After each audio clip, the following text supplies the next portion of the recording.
Drop the beat. I'm a never Trump guy. I'm a never Trump guy. I'm a never Trump guy. I never liked him. I'm a never Trump guy. I'm a never Trump guy. I'm a never Trump guy. I never. I'm a never Trump guy. I never. I'm a never Trump guy. I never. I'm a never Trump guy. I never. I'm a never Trump guy. I never liked him. I never liked him. Drop the beat. I'm a never Trump guy. I'm a never Trump guy. I'm a never Trump guy. I never liked him. I'm a never Trump guy. I'm a never Trump guy. I'm a never Trump guy. I never. I'm a never Trump guy. I never. I'm a never Trump guy. I never. I'm a never Trump guy. I never. I'm a never Trump guy. I never liked him. I never liked him. Drop the beat. I'm a never Trump guy. I'm a never Trump guy. I'm a never Trump guy. I never liked him. I'm a never Trump guy. I'm a never Trump guy. I'm a never Trump guy. I never. I'm a never Trump guy. I never. I'm a never Trump guy. I never. I'm a never Trump guy. I never. I'm a never Trump guy. I never liked him. I never liked him.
All right.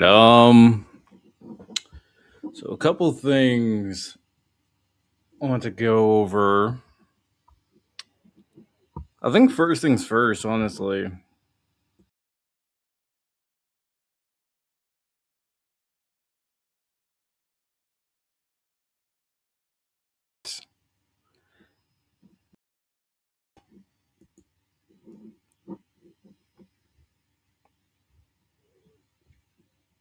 I think it's fine for me to put this off.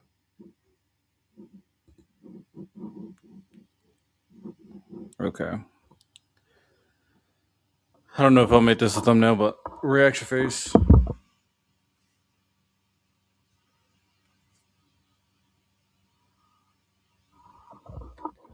W. So Sam Piker's been pretty cringe online. And for me, I'm not a fan of Hassan Piker. And Hassan Piker blocked me on Twitter. So shout out. I think this guy is kind of like the worst parts of the far left. And now he's getting kind of exposed too much. And he's becoming an easy identifier for people. And they're able to make lazy conclusions about the Democratic Party because of things that Hassan Piker has said or has done.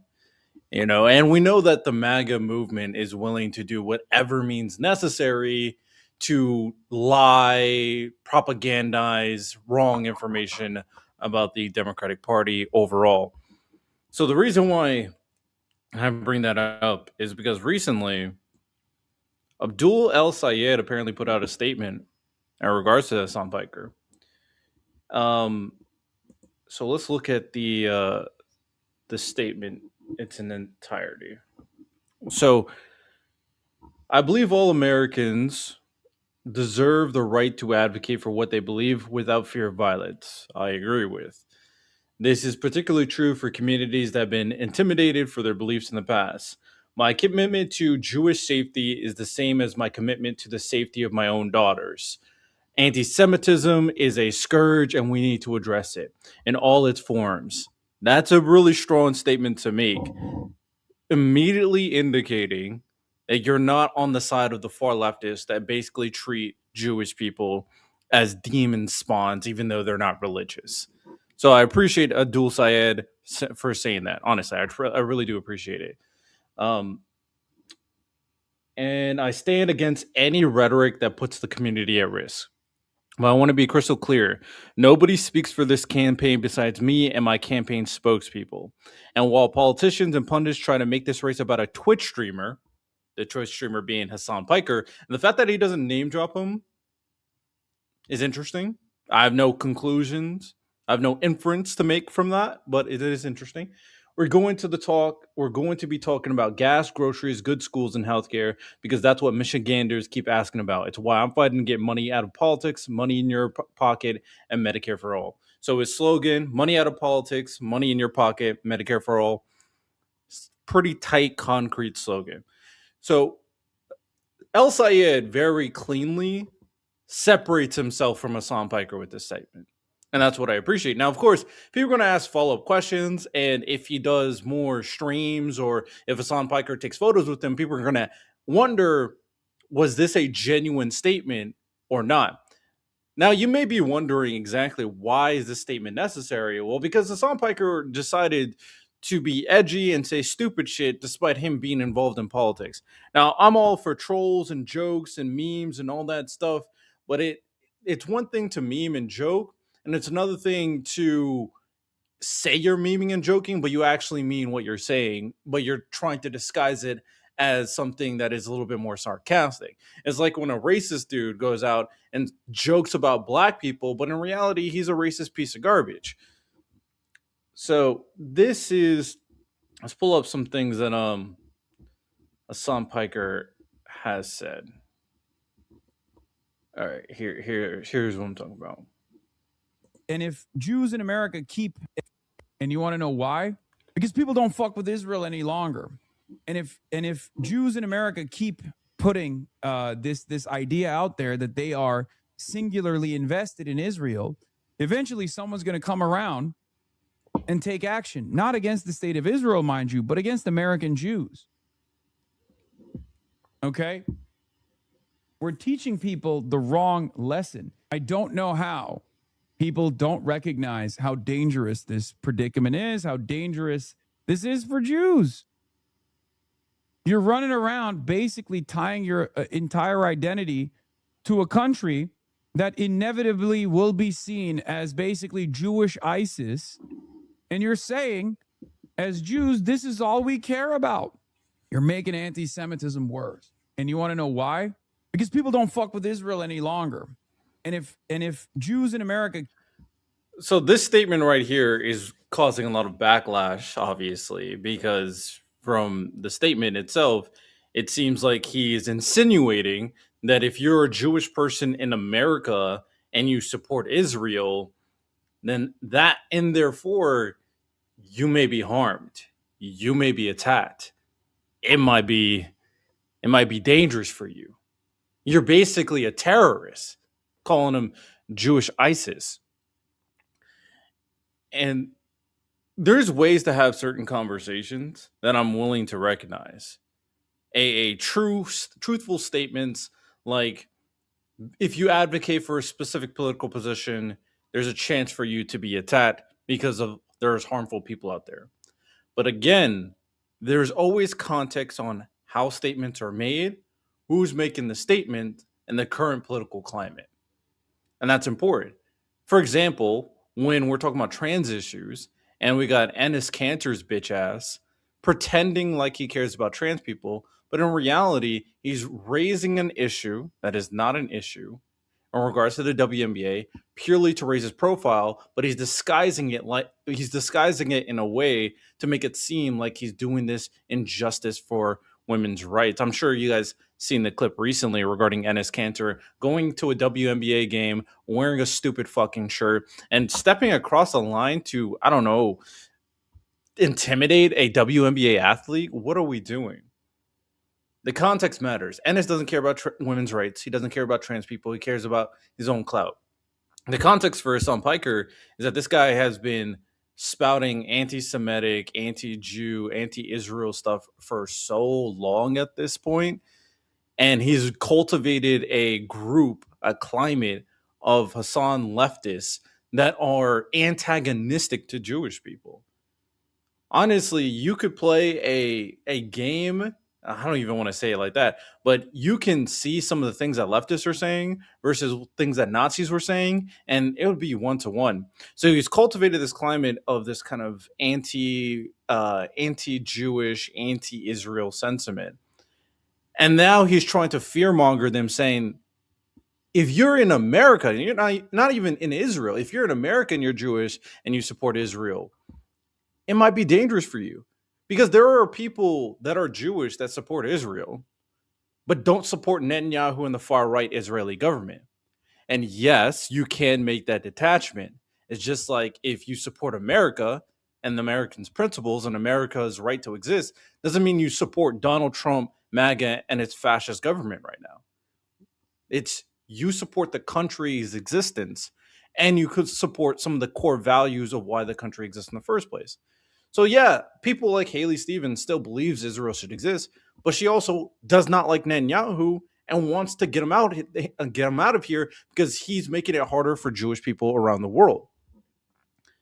So yeah, this is quite concerning when you say something like this, and that is why El Sayed decided to go out of his way to detach himself from Hassan Piker. So you kind of understand why that is what is he doing right here. And it's same with Mamdani when he separated himself from Hassan Piker for his 9/11 comments, of course.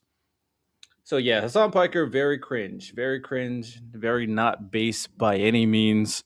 And shout out El Sayed for making that distinction, because that's what I was hoping for, that he would just make his campaign his own, make his messaging his own.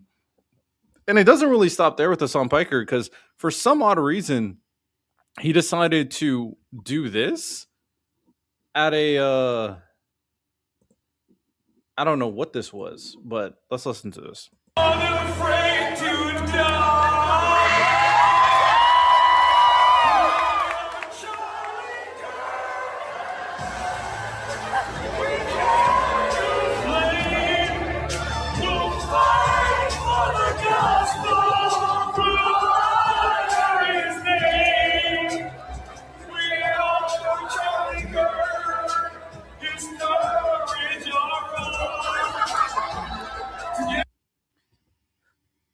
This is so immature. This is so immature. I want to be very clear. He's singing a song about Charlie Kirk and making fun of his death and all that stuff. And I hate Charlie Kirk. I hate his existence. I hate everything he's done for America. I don't care that he's dead at all. And I'm not even emotionally attached to the fact that he's dead. I want to make that very clear. With that said, when you're in politics, Hassan Piker, which it seems like you're trying to be in, and when you're growing a base of people to engage in politics, there's a certain level of maturity and there's a certain level of responsibility you should acquiesce to the American people, for the American people. Because you're just cultivating, again, more Hassan leftists that are unhinged. This is inappropriate. You're in the political game. It's either you're in politics or you're not in politics. Be honest with what you got, but you can't do stuff like this, because what it's going to do, it's going to reflect badly on all the other political pundits that associate with you. which is why El Sayed separated himself from you, which is why Imam Dami separated from you. AOC, I don't know why you protected him, but you're definitely not going to protect. Hey, what do you think about Sam Piker singing a song about the death of Charlie Kirk? I'm like, bro, most people are going to look at that and say, yo, what the fuck is going on? This is cringe. It's just, what are we doing? We're not taking things seriously when it comes down to it. We're making memes, we're making jokes, we're working with terrorists, we're saying anti-Semitic things, we're pseudo threatening American Jews, we are saying America deserves 9/11. These are unserious political statements from someone who wants to be serious in politics. It's crazy. I love my jokes. But at some point, Hassan, you got to realize where you're at. And it just seems like all he cares about is raising his name profile, and he doesn't actually care about what he does and how it affects the political atmosphere and the political landscape. It's cringe. It's cringe. What are we doing? But yeah, this is just another example of people going to be using this as a means to go, hey, Democratic Party, you guys, your biggest left-wing streamer is singing about a guy's dead. And of course it's hypocritical. MAGA Republicans are hypocrites. We know this. But every time we have this conversation, it's not how MAGA is going to respond, because they're going to be hypocrites and they're going to use every evil tactic to raise their own profile. It is, how are the American people, the general populist voters, going to respond? And unfortunately, this guy is being propagated by so many different news sources as a Joe Rogan of the left, and he's not at all. Yes, I can see this. So that was cringe. And then I saw this one other clip, this one right here. Not deserve 9/11. That's my new thing. America, it does not deserve 9/11. That's my new thing now. He's been rehabbing his image, which is why. 9/11. That's my new thing now. He's been rehabbing his. It does not deserve 9/11. That's my new thing now. America, it does not deserve 9/11. That's my new thing now. He's been rehabbing his image. America, so it seems like he's trying to take back his statement, which he should have done a long time ago. Maybe he has. I haven't seen it. But now he's saying America did not deserve a 9/11. And you could see the response from his base from this clip. Now, this is all contextual. I'm willing to change my mind. Maybe all the clips that I showed you was out of context, and I'm willing to accept that. But in this clip, he says, you know what, America doesn't deserve 9/11. And the Hassan leftists booed that because they're already on the road map that you put out of hating America and thinking that they're the most evil country in the world. So yeah, this is it's good that El Sayed is separating himself from Hassan Piker. It's very good. It's very good.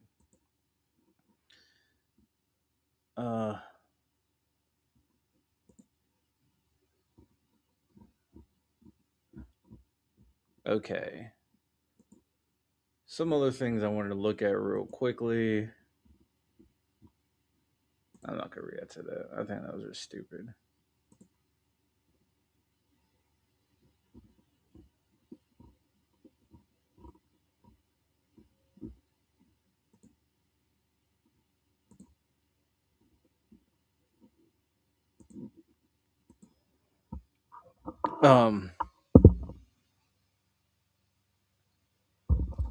Thumbnail image. So I came across another clip that I want to look at real quick. Sad fact, the person was talking about peds and joined Robot to see their first robot ped and got banned for no reason. I'm not exactly sure the context. Of course, I know about the Roblox ped thing, pedo thing, but I don't know exactly what you're referring to, the context you're referring to. But Mark Cuban said something kind of wild. Apparently, he said he would be a Republican if he ran for president. And are we surprised that more billionaires are trying to take responsibility as the leaders of the free world? No, of course not. I wouldn't be surprised if Elon Musk tries it. And sooner rather than later. And I like Mark Cuban, all intents and purposes. Sometimes, I mean, I don't think he has bad intentions. He's one of the probably better, very, very rich. I think he's a billionaire. But yeah, let's look at this clip.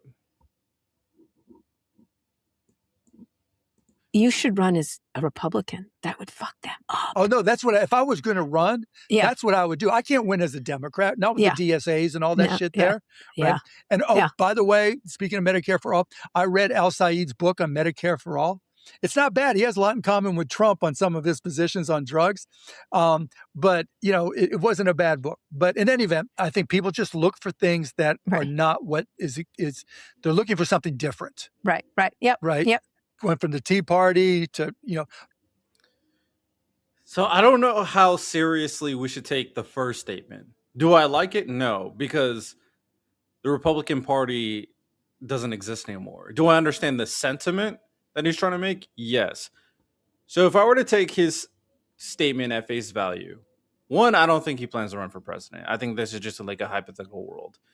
Two, I'm guessing he's referring to the fact that if a Republican Party were to exist, right now it doesn't. Maybe a normal Republican Party would run as a normal Republican. That's me giving him a good faith perception of that. The bad faith perception is he thinks that the Republican Party still exists and it would be under this kind of MAGA version of Republican. And I think that is ridiculous. But he would have more of an opportunity to win the presidency under Republican than Democrat. No doubt about it. No doubt about it. And the third point about it for his first statement is, I'm guessing the point he's trying to make is that the DSA would hate him purely because he's a billionaire, obviously, and they don't want billionaires to exist. And generally, I'm not a fan of billionaires either, but they go way farther with it than I do in every sense of the word. So I don't know. The good faith version is he's trying to make a very clear calculation on how the DSA is being very anti-billionaire. I don't like the statement. I don't think you should say it, but that's me being good faith. Bad faith is he thinks that the DSA is destroying the Democratic Party and he's grifting to Republican. That's so wherever you want to fall in the line of those two interpretations, go for it. But yeah, I don't know how to take it. And then his comment about El Sayed and how El Sayed and Trump are similar in terms of what they say about drug prices. The good faith version is he honestly thinks that. And technically you could say that because there are some similarities between even Biden's administration and the Trump administration in terms of capping drug prices. There are similarities there. That's just objectively true. So the good faith perception of that is that that's what he was referring to, how they both want to cap drug prices because they think that big pharma corporations are going too far. The bad faith interpretation of that is that El Sayed has rhetorical populist messaging similar to Trump. Now, I haven't read El Sayed's book, so I don't know if that is the case. Is it more of a analysis or is it more rhetorical? I'm not sure. This is hard to say. This is a clip. This is what the clip requires more context. But I could see people being very upset or very nuanced with what Cuban is saying. And he's kind of joking. So my intuition is that he's being more good faith. I know people are going to hate that. He's being more good faith than bad faith in what he's saying here. But that's just me. Do I play Roblox? No, I don't play Roblox. I do not at all. But appreciate the sub. Medieval courts in Europe put animals on trial, changing them with actual crimes like crop destruction. Oh, that's interesting. I don't know what to say about that. All right, let's continue this clip though. Change it, hope and change, Tea Party, Trump, not Trump, J6, now that are not what is. They're looking for something different. Right. Yep. Right. Yep. Went from the Tea Party to, change it, hope and change, Tea Party, Trump, not Trump, J6, now DSA, anything that's different. It's just like what people said to me about Trump. Trump won. I had a buddy I played basketball. Well, what Cuban said there is correct. It's absolutely correct. People do want change. They thought the change was going to be the Tea Party. The Tea Party, in all intents and purposes, was completely overthrown with the MAGA populist movement. And then the MAGA populist movement, just like the Tea Party, well, the Tea Party was pushing out populist economic messaging. MAGA took it and started utilizing more populist social messaging in addition to populist economic messaging. And then, of course, Trump became president. It was dog shit. He did a terrible job. He's destroying the country. And now people are going like, those two things didn't work. Let's use populist messaging from a left-wing perspective, which is DSA. Now, of course, I think the DSA movement gets overblown and overutilized as a or overemphasized as a means of democratic control. But no doubt about it, it is still there's still momentum that is growing from this wanting of change beyond the establishment. That's just true. With, and I'm like, I know this guy, yada, yada, yada. He's like, let me just tell you something. I've been voting for politicians my entire life. You know what they've done for me? Nothing. Why would I vote for a politician again? I've been voting for Democrats my entire life. You know what they've done for me? Right. All right. So then what are you going to do? Run as a Republican? That would be kind of... Oh, that would be fun, though. It they would would be so lose. Would much you just fun. please do it just for It just would to be drive him? fun. J.D. but- Vance's head would blow off. Yeah, and the competitive side of me likes that part, but doesn't like the governing part at all. I want to take Cuban's words in a more good faith perception, because he's right. If when Donald Trump leaves, there's a vacuum, and that vacuum can be either filled with another Trump loyalist, MAGA bullshitter like JD Vance. That vacuum can be filled with a Trump allied, but more of a neocon traditional Republican like Marco Rubio, or that vacuum can be filled with someone with the status of a Trump, but is better economically, better financially, better character, better morals, and actually does things in the best interest of the people. That's my perception of Cuban in comparison to Trump.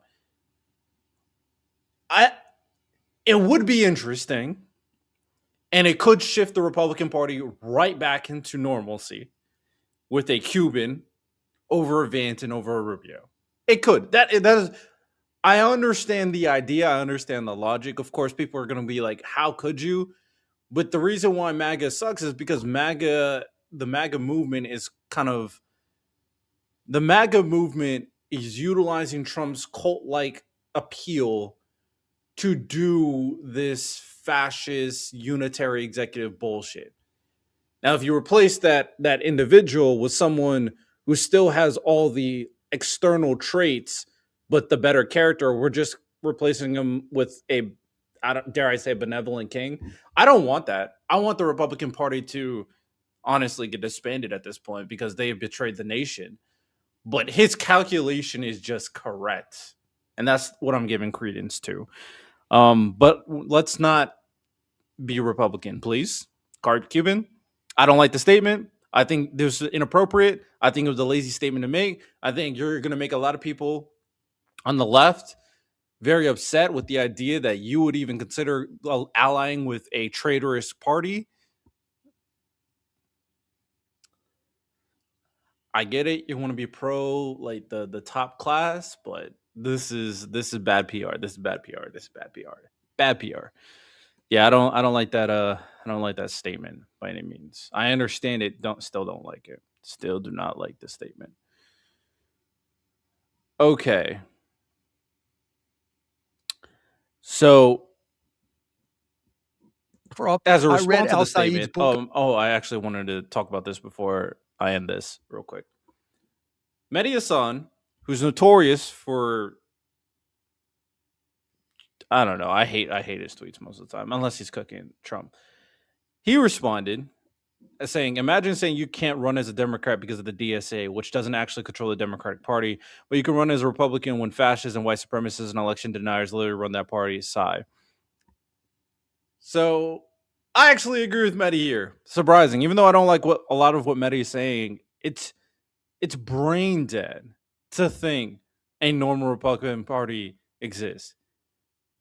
Is the vision of a normal Republican Party after Trump plausible? Sure, but right now, in every sense of the word, the people in power are aligned with the stuff that Trump is doing. Even if you remove him out of the equation, those people still will exist in power. The DSA does not have power. So Mehdi Hassan is correct. I agree with Mehdi Hassan. And like I said, I don't like the statement from Cuban. I think it's a bad statement. I don't think we should, at any point, if you believe in America and in the American project, ally with Republicans right now. They need to earn the people's trust back. So yeah, I'm not a fan of that statement at all. And then we got people like this. I might as well show this too, because this is just, again, shows the brain deadness of these people. It's like, what are we doing here? Listen to what he has to say. Bill O'Reilly. Bitch ass Bill. They're smear merchants. This Ossoff. I would not vote for, I'd vote for Putin over Ossoff. That's how bad this guy Ossoff is. Believe me, if I were President Trump, I'd be combing everything that Ossoff's ever done Base. for doing this. But you don't get any of that from the press. You got ho, ho, ho, ha, ha, ha, but you didn't get condemnation. They're smear merchants. So we hear Cubans say the bullshit about running as Republican, and we hear Bill O'Reilly's bitch ass talking about he would vote for Putin over John Ossoff. I just don't know how we got here. We're picking fascists to run the country, and we're making these and we're picking dictators over the country. I get it. I hate DSA. I think they're anti-American, but why are some of the most influential media people and the richest people in the world, why are they fucking so stupid? Why do they not understand context?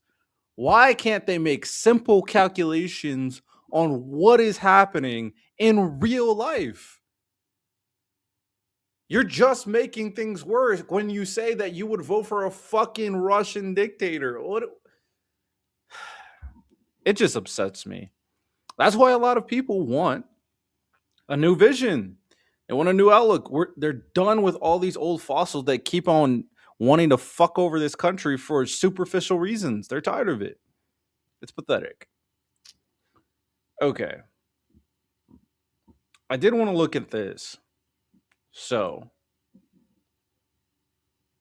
I'll give a look at this. I don't know if I'll make this a video, but maybe.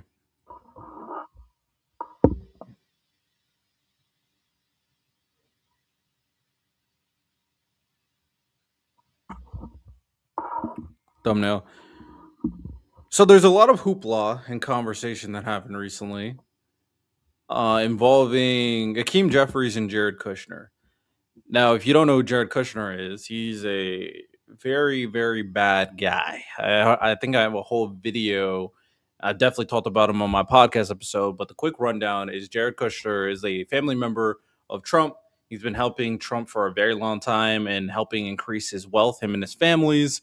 And he's also being used as a special envoy to communicate with foreign, what are they called? Dictatorial? No. Just foreign leaders to talk in behalf of the American government. And what makes this bad is he's not a part of the government, so he's not held to any ethics rules. So while he negotiates in behalf of the American government with Steve Witkoff, he's also negotiating with them to help the Trump family like business empire as well, which is why there's so many foreign deals happening underneath the table that people are not talking about enough. like some of the like golf courses, or what they're doing in Gaza, or the recent deal they had with Saudi Arabia, where Trump is trying to build some stuff in Saudi Arabia. So Jared Kushner is the epitome of a corrupt tool utilized by Trump to do corrupt shit for the Trump family. Jared Kushner is a bad guy. He's a bad guy. Hakeem Jeffries is the Speaker of the House, and apparently they had a meeting, and a lot of people are upset. Now, just because two people have a meeting doesn't automatically make me upset. It depends on what the meeting is about. So there's an article. I want to look at it. Let's look at it. I don't know. Maybe we won't get further context, but we'll see. So Representative Hakeem Jeffries, Democrat of New York, and the minority leader. Did I say majority? Minority leader of the House, not majority. Met privately in recent weeks with Jared Kushner, President Trump's son-in-law, and top outside advisor. I mean, an outside advisor. Again, crazy. And discussed potential areas of common ground, according to 5 people with knowledge of the meeting. This statement, areas of common ground, now that upsets me. That upsets me right there. But we'll keep reading. Hopefully I have the full document, because, New York Times, sometimes you have to pay for everything. And I'm a broke boy. And also, apparently, Hakeem Jeffries had a recent statement. So we'll talk about Hakeem Jeffries' recent statement that just came out on Twitter as well. The rare engagement was held in a private space in New York City, offered up by a mutual friend of the two men, according to 2 people with knowledge of the meeting, and a third who was briefed on it. They and others were granted anonymity to discuss a meeting about which they were not authorized to speak publicly. So a secret meeting that the public can't know about. Okay, not too happy about that. Through aides, neither man would comment on the session, which was described by one person with knowledge of it as a broad conversation on a wide range of topics. Still, its timing underscored that those around Trump were well aware of the likelihood of a Democratic-led House and trying to foster as much of a working relationship as possible before any change. Jeffries is in line to be the Speaker, were Democrats to win the majority. So based off of this, the assumption, because everything is going to be assumption without knowing the full details of what the meeting was about, the assumption is that Trump reached out, or Trump through Kushner, and Kushner is not part of the government, by the way. I just want to remind us that Kushner is doing this meeting. It's crazy. Trump through Kushner, speaking with Jeffries, because he's probably going to be House Majority Leader, and talking about how they're going to deal with the midterm blowout that is going to happen. Okay? Just because this conversation is happening doesn't necessarily mean anything bad. Because there's a lot of validity. We understand there's a lot of validity to talking with your enemies. Just like if a president speaks with Russia, Putin, you're talking with your enemies, but it's good to talk to see what the other side's thinking, the leverage points. There's a lot of validity in talking with your enemies. So that's not necessarily a bad thing. The question is how the conversation was going, what we're talking about, or was there some concessions? Were you giving out information? That is the big part of the big potential issues. So talk with your enemies is not a bad thing.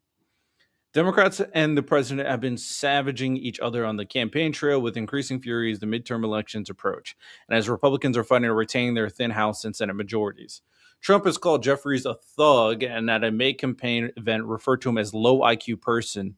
I wonder why he thinks he's low IQ. Maybe it's something to do with this, maybe. Who had inspired him to deride Democrats as the Democrats. Jeffries routinely suggests that Trump is not only extreme but corrupt, vowing that Democrats would hold the crooks accountable if they won control. That's what I like to hear. National politics is mildly entertaining if you want to know what's going on in the world that's going to affect you personally. You have to understand and study geopolitics. I would argue studying local politics is more important than studying geopolitics, but okay, Russia's not an enemy. Okay, all right, interesting. All right, nothing further needs to be said after you said that. The private get-together was described by one of the people as a catch-up for Kushner and Jeffries. The two men have stayed in touch since they worked together on a criminal justice bill midway through Trump's first term. Interesting. So,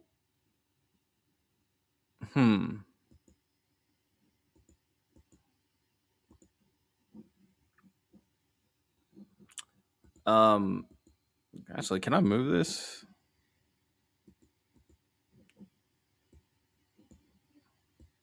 Nah, sorry about that.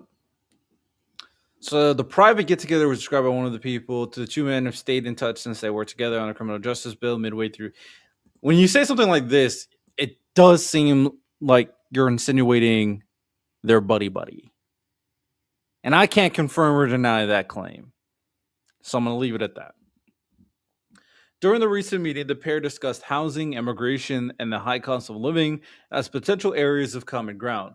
Kushner suggested that Jeffrey should meet with White House Chief of Staff Susan Wiles. Two people with knowledge of the meeting said.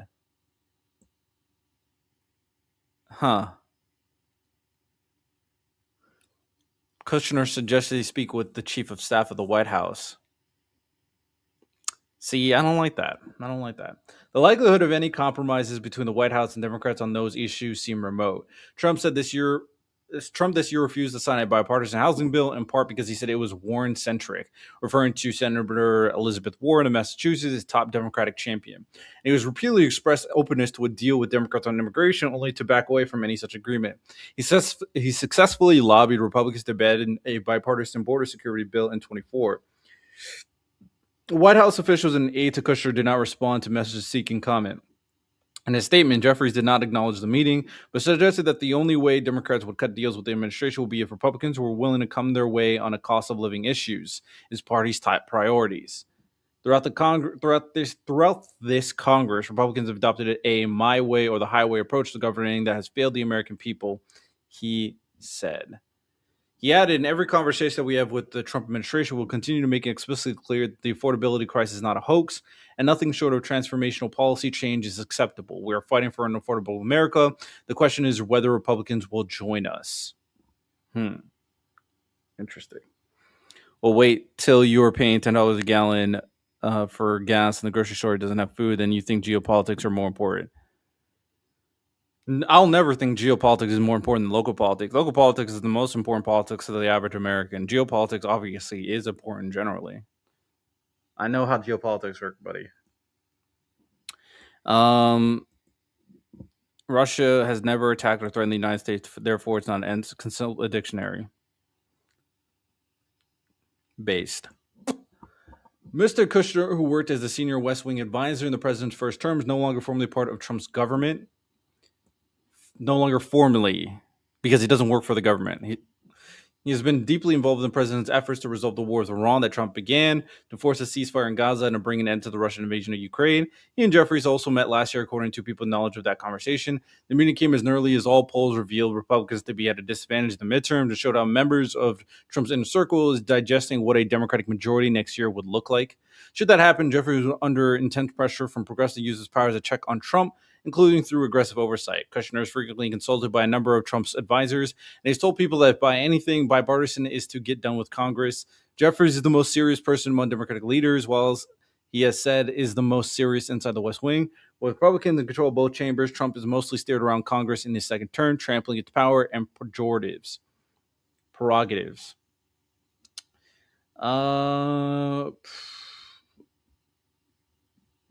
Jeffries and Trump have danced around questioning what their relationship could look like next year should Democrats take control. I think he's a nice guy. Trump told Punchbowl News, actually I skipped this period, to keep the government funded. I think he's a nice guy. I probably get along with him. Wait, when did he say this? Trump told Punchbowl News in a recent interview when asked about Jeffries, I'd probably get along with him very well. I think he's a nice guy. Trump is calling Hakeem Jeffries a nice guy, and he would work with him well. See, I don't like that. Now, to be fair, Trump has also said similar things about Zoran Mamdani. So, I don't know. Trump pointed to a meeting with Jeffries in Oval Office last fall, the only way they have had in this second term, and described it as a positive one. In fact, during that meeting, which was billed as a bid to avert a government shutdown, the president positioned hats with a Trump 2028 logo directly in front of Jeffries and Senator Schumer, trolling the Democrats with the suggestion that he would run for a third term in the violation of the Constitution. I don't know, like, when he does stuff like this, I don't understand how we can treat this guy as someone you can work with. Now, you kind of have to work with this guy. You kind of have to work with him because he's the president of the United States and he controls the entirety of the Republican Party. But I could see an argument of you have to play the politics game because you have to manage the ego of Donald Trump. I understand that. But at some point, we got to recognize that this guy's just evil. He's just evil. Trump doesn't think affordability is even a real concept. He doesn't even care about the loss of American soldiers, much less poor people. Trump also likes Kim Jong-un. Okay, now we're agreeing. Agree. Trump thinks personal relations have something to do with geopolitics. For example, I get along with Putin so I can end the war. See, now we're on the same page, Matt. Now we're on the same page. I completely agree with you here. This year, posted AI generated meme of Jeffries wearing sombrero. This year, Jeffries remained non-committal about any plans to pursue a third impeachment of the president. Not discussed publicly what oversight could look like if this party was to win the majority.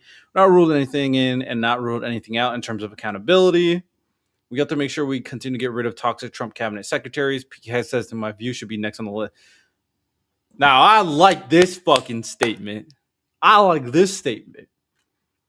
We've got to make sure we continue to get rid of toxic Trump cabinet secretaries. He said, Pete Hegseth, in my view, should be next on the list. That is a bar. He said, I won't tell you what we got in store for Trump. Well, we're going to handle slowly and steadily the people around Trump. How do you get to a dictator? You start going after the people around him. That's a bar. Hey, I like that. Because he's right. If you want to weaken Trump, you got to get rid of them. After Hegseth, get rid of Stephen Miller. After Stephen Miller, knock out Steve Witkoff. After Steve Witkoff, who's next? Everybody else is kind of shills. Honestly, Marco Rubio, you can pack his ass up too. That's a bar. All right, what is my conclusion from this entire Hakeem Jeffries and Kushner fiasco? If you're an online media pundit and you're making a big deal out of this, you're the problem with political media right now. I'm not going to lie. This is a issue that can't be confirmed if it's an issue. This is an issue if you like make up scenarios in your head, it's an issue.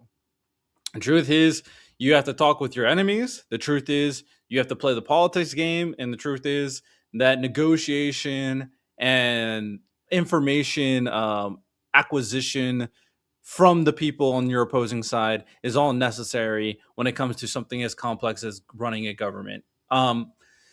So did anything from this article tell me that I should be concerned about Hakeem Jeffries? No.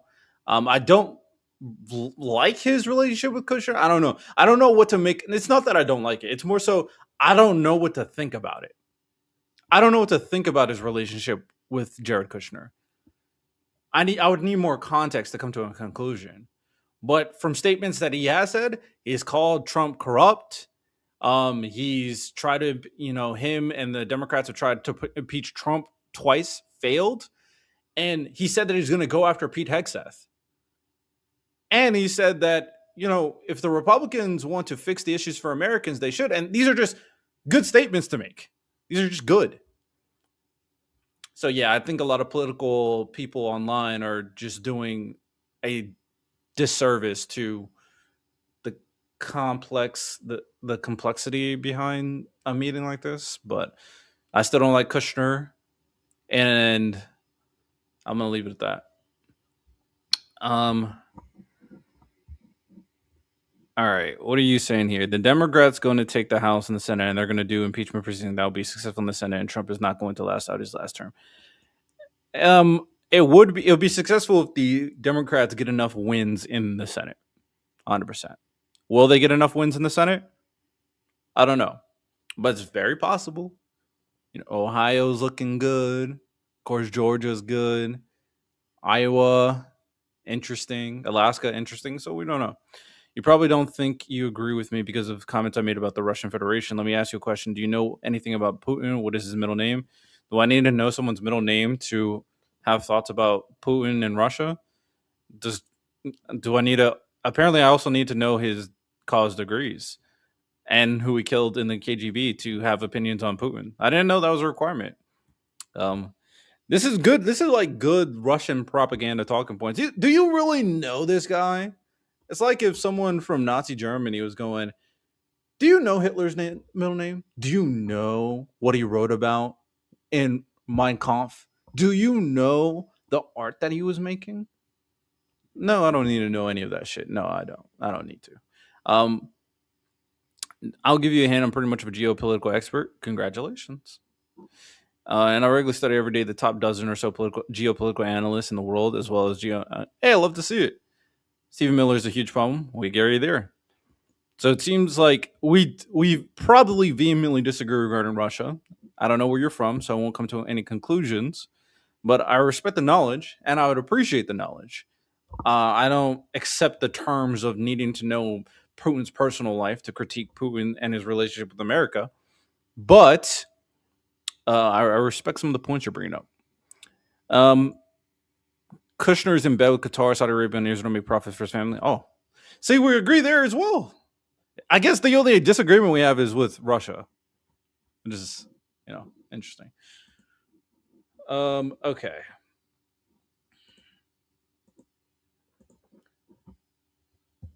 After reading this article, anyone...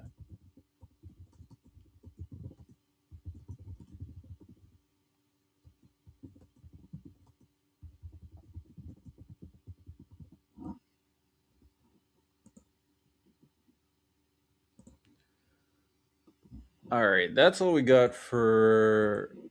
Oh, actually, I did want to look at Hakeem Jeffries' recent statement. Okay, let's pull this up real quick. So, Hakeem Jeffries, the malicious claim that American Jews are inviting violence against themselves is dangerous and anti-Semitic. There's zero justification for threats against the safety of our Jewish brothers and sisters at the moment of rising hate. Fight the cancer of anti-Semitism with the fierce urgency of now. So, yeah, a lot of people are condemning Hassan Piker's recent comments, as they should, because it's a stupid thing to say. For sure. Okay, shout out Hakeem Jeffries. Okay, what is next on my docket? Okay, time to do some research. I think before... I want to do some debate prep research. But before I do that, let me do some panel research. Trump read that note that Kushner read about making Palestine resort and building condominiums there, and it was good real estate. Jared Kushner handed Trump the note maybe 10 minutes before his speech. He took it out and read it out loud.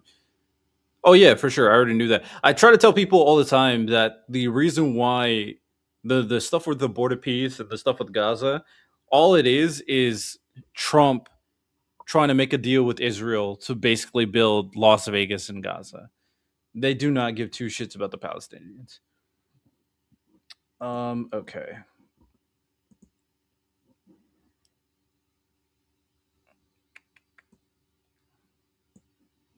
So read this again. I've actually had like full notes on this already.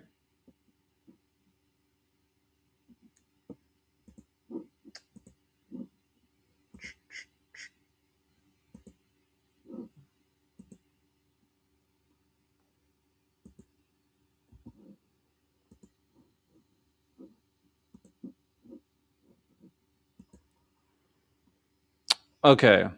So pretty interesting story happened recently.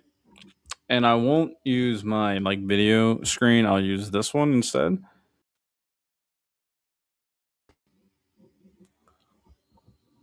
And it's this story here.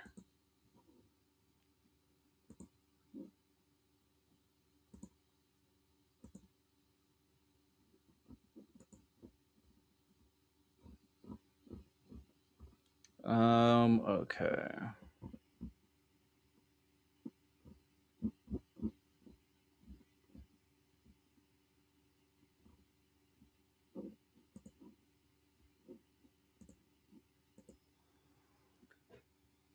All right, so I'm gonna be on a panel to talk about this a little bit later. I don't know how much we actually will talk about, but I'm gonna reread this. I read this one time, just doing a quick reread. So there's a story in regards to surrogacy and abortion and parental rights that is quite interesting. So, a baby boy at the center of an out of state surrogacy battle that is pitting the Texas Attorney General against the California biological parents was born in Dallas on Wednesday. Lawyers for the birth parents and the surrogate confirmed. The child, who has a congenital heart disease, was born via a surrogate, McKenna West of Alaska, who had traveled to Texas after she said that the child's biological parents had tried to force her to terminate the pregnancy, something the child's biological parents deny. So the issue is that a surrogate, which is a woman carrying the baby for someone else, basically, birthing the baby and then giving that baby to the parents. And from my understanding, they ingest I think artificial womb and all that stuff, and sperm and all that stuff. So it's biologically still the other parent's baby. That's the point. She's just holding it in her womb so it can grow, or her belly so it can grow. So apparently the child had a medical issue, and it was apparently that the parents were like, maybe we should abort the baby because it will have a hard life. Let me just finish reading it. Our client's child was born earlier this morning, and he's now receiving medical care provided by a team of pediatric experts. They said in a statement to the Texas Tribune, speaking for his client, Nasheen Gilkar and Omar Almid, the biological parents of the baby, McKenna West's baseless attempts to intervene in the child's medical care have been soundly rejected by the courts. Guys are baseless to intervene in the child's medical care. Client's child was born earlier this morning. He's now receiving medical care provided by a team of pediatric experts.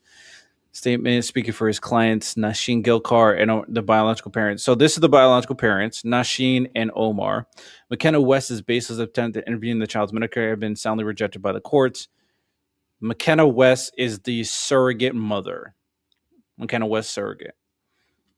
Gilkar and Ahmed are at the hospital with the baby, who they say is not named Gabriel, despite Texas Attorney General Ken Paxton West calling the baby by that name. So the other interesting part of this conversation is that Ken Paxton is involved. Now, of course, since we're talking about the life of a child, I definitely understand utilizing this as a means to propagate your own status amongst Texas voters, because Ken Paxton overall is a piece of garbage.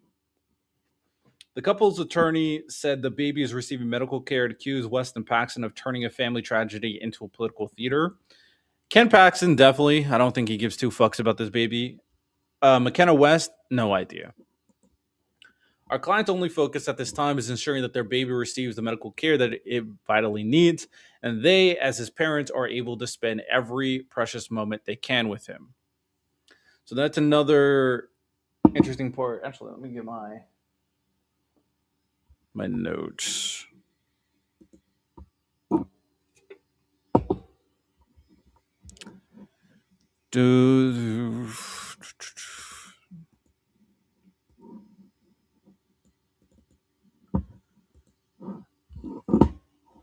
So we got a couple points to point out. We got parents, biological parents who want their baby back from surrogate. Baby has heart issue. Surrogate mother goes to Texas, and Ken Paxton is helping her. Is this political theater? I wonder if I can look up if this is a issue that Ken Paxton has been benefiting from in the polling. I'm unsure. Okay, the baby was carrying was diagnosed with hypoplastic left heart syndrome, where the left side of the heart is underdeveloped at 20 weeks of pregnancy. West asked a Dallas court to recognize her parental rights as the birth mother and interfere in medical treatment for the baby. So this is apparently a pretty bad disease, from my understanding, where a good chunk of kids don't even get to live a full life if it's bad enough. On Tuesday, Paxson announced he was intervening on behalf of West, alleging Gilcar and Ahmed refused to consent a life-saving surgery for the heart issue. But Budner did not address this in his statement, and were trying to bring the child back to California before he was born. So, child is from Cali. Child was taken to Texas. Child is from Cali. Refused to consent to life-saving surgery for the heart issue. Budner did not address this in his statement. Who is Budner again? Lee Budner said in a statement, speaking for his client. So Budner is the attorney. So we got Lee Budner, attorney of parents.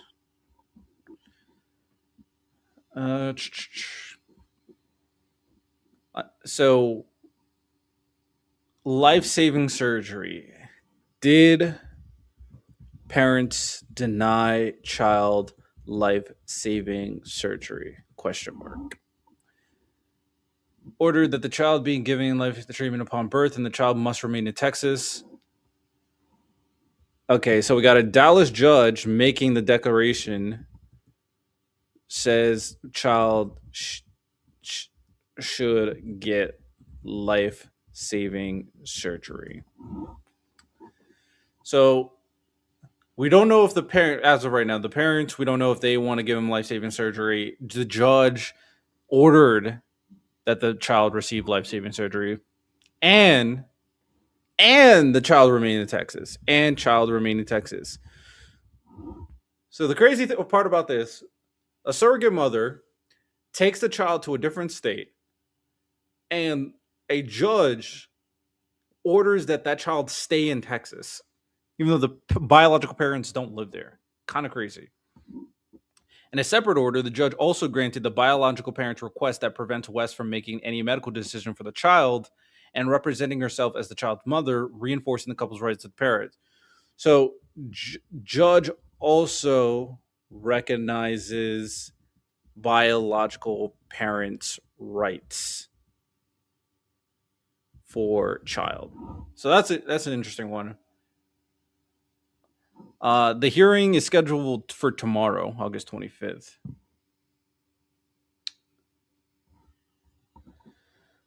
Lincoln Wilson, West's attorney, told the Texas Tribune on Wednesday that West does not have access to the baby.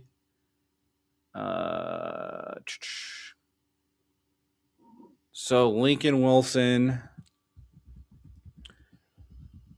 attorney for McKenna West.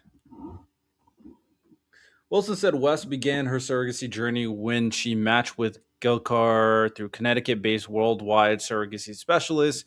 Got along well with them, although there were a few minor bumps along the way with reimbursement payments, Wilson said. Interesting.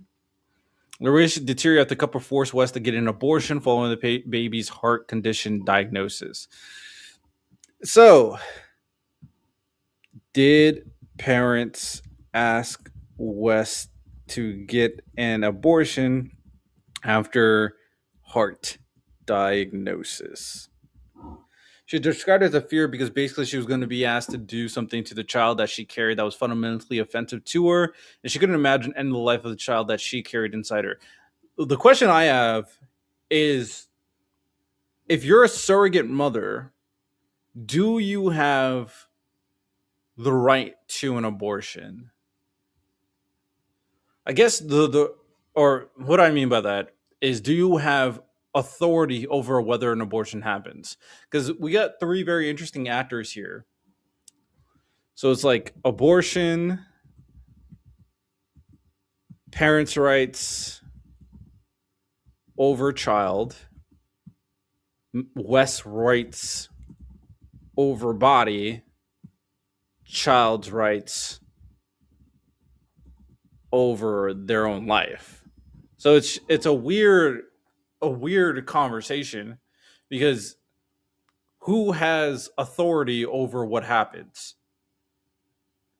I wonder if there is a part in the contract where if you're a surrogate, you fork over your rights to your own body for the parents, because at the end of the day, you chose to have these things implanted into you to carry someone else's child. I don't know if that's the case. I actually want to look that up. Actually, let me look it up here. If you are a surrogate mother, do you give up the right to decide whether you should have an abortion or not?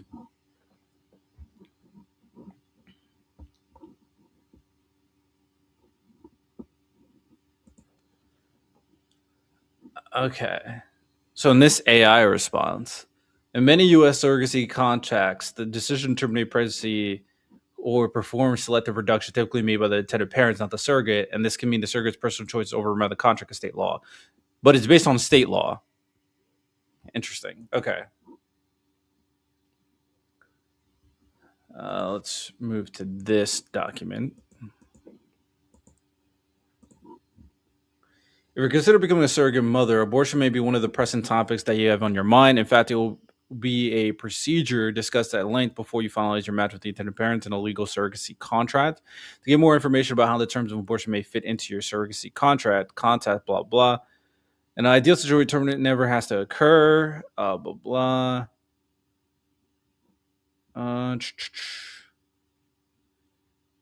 Advisors carriers to be open to termination. If you're considering becoming an abortion, is something that you should think hard about. Blah.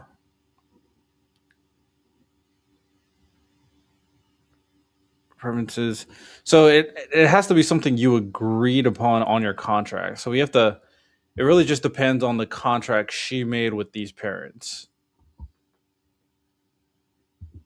Depends on state law and contract made. Okay.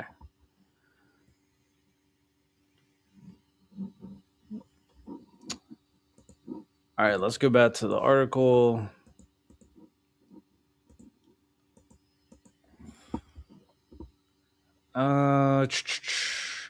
Parent legal term denied that Gelker forced her to have an abortion. In court documents filed July 20th in Alaska, the birth parent said West agreed with the decision to terminate. Oh. So, in court documents... All right, so we have a lot being said here. So the parents' legal team denied forcing, I think that's the key word, forcing her to have an abortion. Forcing an abortion. She agreed to termination as stated in court documents. So if they have legal confirmation that she agreed with the abortion or the possibility of an abortion, then that's huge. Okay. After heartbreaking consultation with medical providers and their own research about the suffering and quality of life, made the difficult decision to terminate the pregnancy. It is undisputed that West initially agreed, and she herself made the initial appointment. She then unilaterally changed her mind, cut off all contact, and withdrew medical releases. So she agreed, then she changed her mind. That's huge. That's a huge part of the conversation. And then HLHS, like I said, this is a disease that babies are suffering. They don't live too long. It's just very bad life to live. The filing said, according to doctors, the hard defect increased the risk of neurological development issue, generally requiring lifelong treatment, and has no cure. No cure.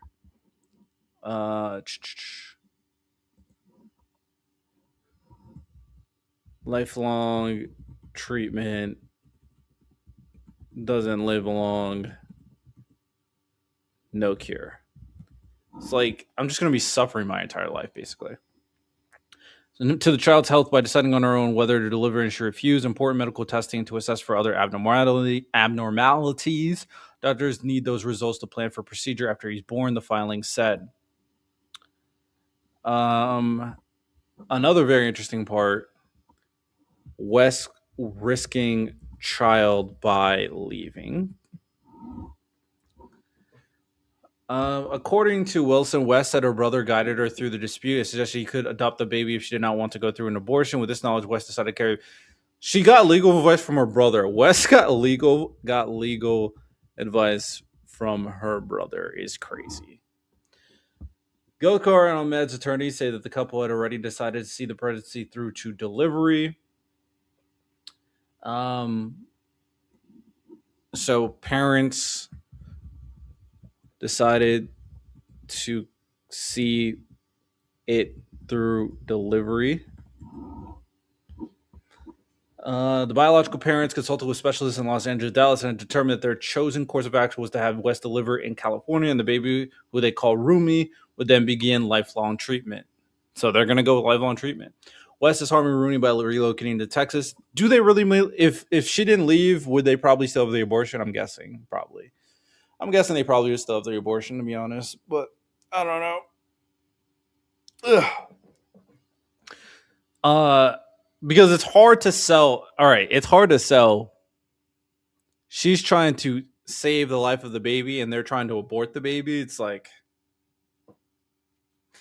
I don't know. It's you're putting yourself in a weird situation, no doubt about it. West is harming Rumi to be born. Blah, blah, blah. Her actions are forcing Rumi to begin treatment, including critical heart surgery in one state and be transferred to another. Let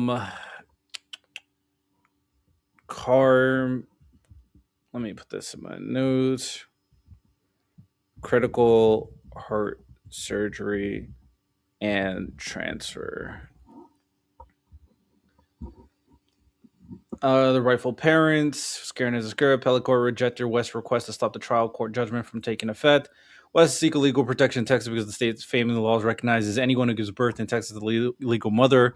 So her go-to, Texas law recognizes anyone who gives birth in Texas as the legal mother of that child. California ruling and the Dallas judge ruling Tuesday. Wilson still argues the wife is lawfully the parent because she gave birth to this child and she cares in Texas, then she should control custody as well. So even though a Dallas judge in Texas says, nah, you don't have rights over the kids, then okay. Might as well look up the Texas law. I think this is a pretty cutthroat case of she's tweaking. She is tweaking. What? Let me look this up. Not that. All right.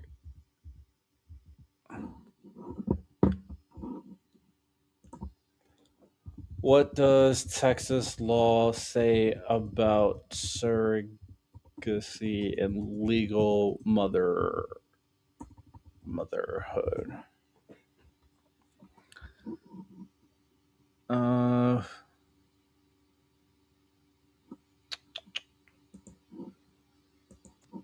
All right, let's look at what this says. If you're considering surrogacy in the Lone Star State, it's crucial to understand the legal landscape. The surrogacy guide navigates you, explore blah, blah, blah. Legal parentage. In Texas, the parties have a validated gestational carrier agreement. Married intended parents may obtain a pre-birth order. For intended parents who are not married or those who are single, judges have the discretion to grant pre-birth orders. The Texas statute also contemplates the option of a post-birth order. Oh, so if the judge says, no, you're not the parent, then you're not the parent. Cut and close. Like, this shit is cooked, bro. She's good. Now, of course, they're going to start trying to pull out some bullshit. I think the bullshit that they're probably going to pull out is argumentation of they didn't want the child. They wanted the child dead. I want the child alive type of arguments. But yeah, That shit GG's. That shit GG's, my boy. That shit GG's.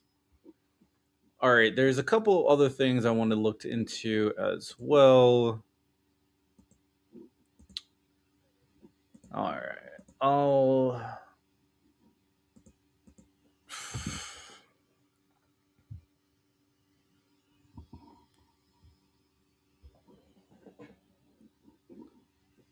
right. Is there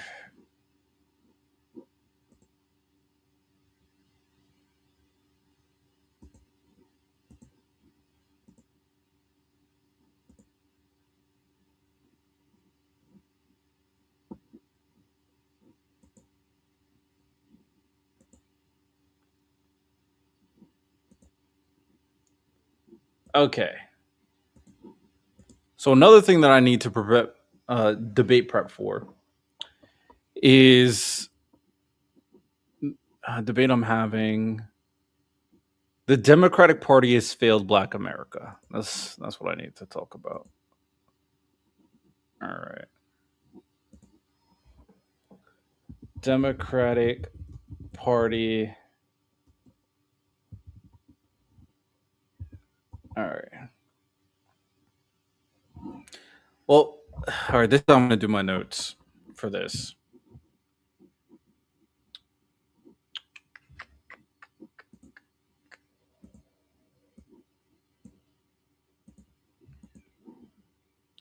So first things first, I'm debating Marquette Burton in about a month, and this prompt I'm going to establish two things. First thing I'm going to establish is Black America and how both parties have tried to help or has hurt Black America. Now, of course, this argumentation is going to be underlying the parties that align with the liberal principles. It's more about principle and ideology versus party affiliation. Because if anybody tries to make the argument, Democrats, they were part of the South back in the day.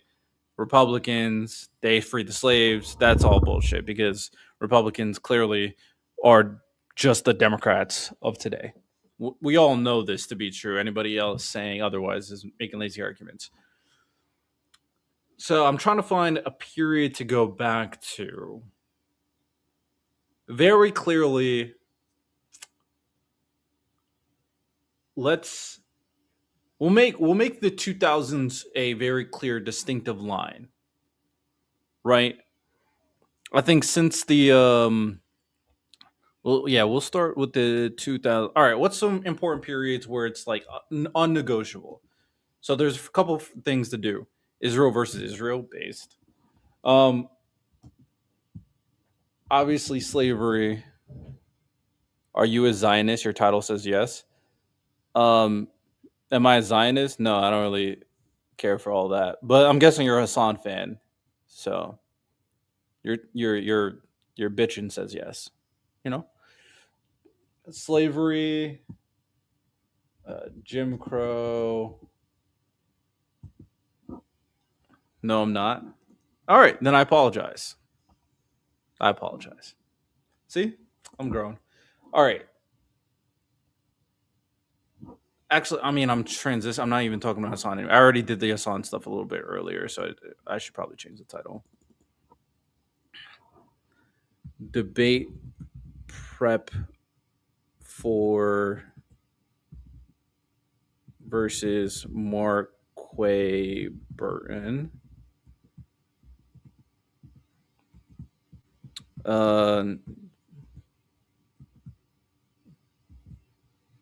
Did the Democratic Party fail Black America? All right.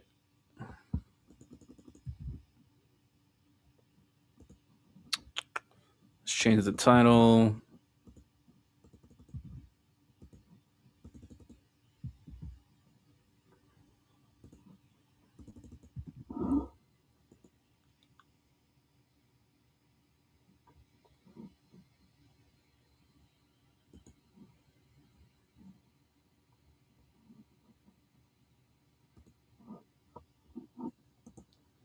All right, let me change the title over here as well.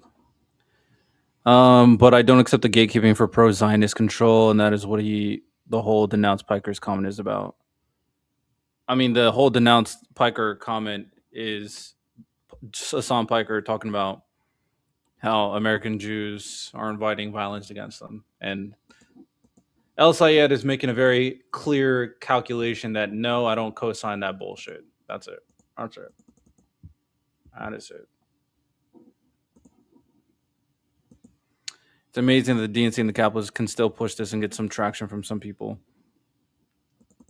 Al Sayed is not part of the DNC. You guys are just coping. I'm gonna be honest. At some point, we gotta recognize that people don't want to just hate Jews. That's it. It's as simple as that. People just have no inclination to hate or hurt Jews. They can hate Netanyahu. They can hate the far-right Israel government because they deserve hate. People don't want to hate Jewish people in general. That hate shit is cringe. That's why MAGA is cringe. So this whole, coping by defending people like Hassan Piker saying nasty shit about Jewish people is crazy. I think we should stop that. I don't think that's good. All right, let me change the title. It's not cringe, it's logical. Jews who support Israel's actions deserve hate-based facts. True. True. True. True. True. True. True. True. True. How dare they support that country? True. Based. Are U.S. Oh yeah, you're definitely a leftist. I already know the argumentation. U.S. imperialists? Honestly, capitalism. You're probably a socialist, huh? Leftist. Down with America, right? Down with America. Down with Israel. Down with Western nations. Russia and China should take over the world. All that good stuff. Right? Israel should go. America should go. Honestly, England should go. Colonizers, they should go. Canada should go. They're imperialists. They conquered a bunch of places as well. Saudi Arabia should go. Honestly, there should be no nations, no countries. All of them are imperialists. And anarchy. Everybody dies. GG's. I fixed the world. Oh my goodness. Anyhow, let me do my... All right, I think I changed the title. That's what I was doing the entire time. Let's focus on the places that live in the worst countries that are in existence. Let's focus on the places we live. That's a good answer. It's like I can't. Yes, I want anarchy and all civilizations to be destroyed, but I can't seem like I want that. So I'm just critiquing America. And by calling it an evil nation that's imperialist, like I'm like comparing it to the evil Star Wars Empire in Nazi Germany, but like I'm just critiquing the place I live. True. Facts. Very astute. After we get rid of like imperialist America, what next? What nation should we get rid of next? I'm genuinely curious. After we get rid of imperialist America, should we get rid of imperialist Canada? Should we get rid of imperialist England? Imperialist China? Imperialist Russia? Yeah, all right. You can't answer the question. I don't think U.S. is imperialist. Obviously, that's why you can't answer my questions. But I do want to ensure that America is not trying to do bad shit, obviously, because I actually care about solutions, and All right. Okay, finally finished. We changed the question. Your question is juvenile MAGA tactics. I can't answer questions, so I'm just going to pivot. Sounds like Tim Pool. All right. So now we're starting the research. Do you want U.S. presidents arrested for their crimes? Facts. We're going to arrest all the presidents. Let's see. Which presidents are arresting? Arresting Trump, obviously. I think we both agree we should arrest Trump. Arrest Joe Biden, for sure.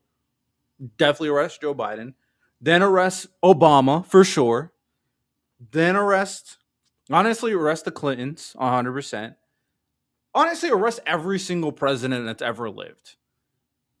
Arrest every president, right? Arrest every president. Do you think you're a black freedomer? Is about answer me the question. Do you want to arrest every president? Arrest every president. No, Obama's not a war criminal. See, I can answer questions. Do I want to be a black freedomer? I don't know what the fuck that means. I don't think Obama's a war criminal, no. Okay. But let me know if you want to arrest every single president for their crimes. Okay, so every single president that's ever existed gets arrested. All right, we arrest every president, then we arrest every vice president, then we arrest every congressman, then we arrest all the Supreme Court justices because they're complicit. So we arrest every single governmental official that's ever existed in America. We arrest every single one. Okay, so we have no governmental officials. Okay.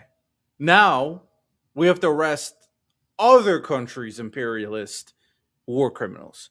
So we arrest all of Russia's, all of China's, all of Canada's, all of Mexico's, all of England's. You know, it's just unserious. Unserious. Nothing I said was ignorant. Everything I said was in line with what you want to do.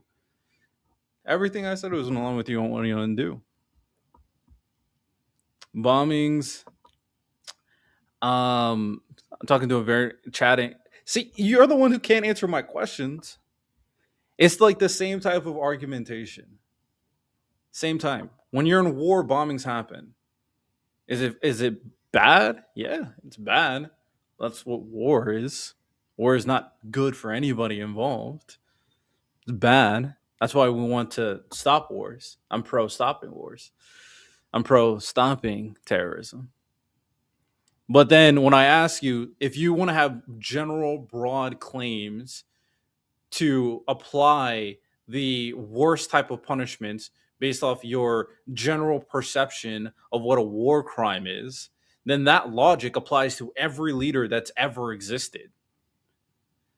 So if we go down the line of argumentation, people like you want to get rid of every single political leader that's ever existed, and people like you want to get rid of every nation that's ever existed. And that's just true. There is standards, and if you go over the standards that has been agreed upon by every single nation in the world, then yeah, you can enact a certain level of pressure, sanctions, and maybe it goes to war. And depending on if they're in the ICC, maybe they get punished by the ICC, arrested, injunctions. But when we play with our feelings, talking about these generalized notions of being a war criminal, then that logic just applies to everybody. See, and that's another MAGA tactic. You get called out, you get emotional, you act like MAGA, you throw out the R word.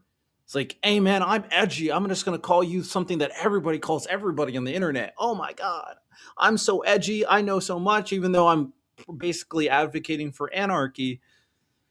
I mean, you're not doing anything special. You're not doing anything. You're not saying anything interesting. So, and you're not answering any of my questions. It's too easy, bro. It's too easy. It's too easy. What is anarchy? And there we go. I finally got exactly what the thesis behind what you're advocating for. No nation, no state, no government. What is anarchy? Why would you ask that question? You want an answer from me so you can try to debunk that answer. Now I'm going to give you an answer because I can answer questions. I can answer. Anarchy is a world without government, a world without structures, rules, a world where everything is run by individuals without any type of system put in place. That is anarchy, chaotic. It requires the basic innate instincts of every single human. Survival of the fittest. The strongest will live. And he did exactly what I said he did. Now I can debunk that. Now I can say it's wrong and try to put a spin on anarchy to make it seem like it's not as bad as how he's characterizing it. Same playbook. But I love the conversation, bro. I think it's quite ignorant of how the world works. Period of slavery. But go ahead if you feel like it. Just call me an N word. Call me a artard. Call me all the names you want. I'm ready. Dumb as fuck. I've heard that one. I've heard that one too. Dumb as fuck. N word. Artard.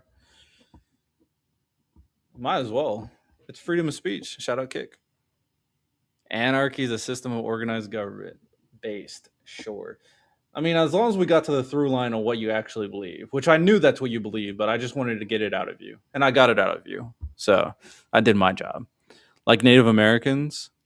I mean, Native Americans, even Native Americans, you could argue that they ran through a certain level, like a certain type of system, right? It's more of like a hierarchy. Maybe it's a hierarchy based off lineage or a hierarchy based off capability, but there was like a certain structure. I mean, ultimately, if humans reset to zero and became this kind of innate instinctual creatures with no structure, system, or government, then they eventually will rebuild it because we're social creatures that require a hierarchy. That's just how we exist. But of course, people live in this pseudo dream that we can live in this utopia where we're all equal and we all can work together, even though that just is stupid. That's just a stupid thing to think. Okay. Enough handling the leftists. Enough handling the leftists. Okay, so in my debate with Burton, I'm expecting a little bit more. Honestly, I'm not expecting much. I'm expecting Marquette Burton to be on the level of the guy from the Kick Chat in terms of his like ability to debate and the ability to elicit points. Regardless, if I'm in a conversation, I want to be as informed as possible and I want to get out very astute points that is not necessarily able to convince people, but change at the very least highlight a perspective that they are not considering when engaging in such serious conversation. So one of the prompts that, of course, I'm definitely going to have with Marquette is talking about the Democratic Party and Black America and the Republican Party and Black America as well. And that's going to be very important. The question is for me, though, is how to go about it. So the first thing I'm going to start is establishing a sense of agreement so we can figure out the core points to litigate through the debate.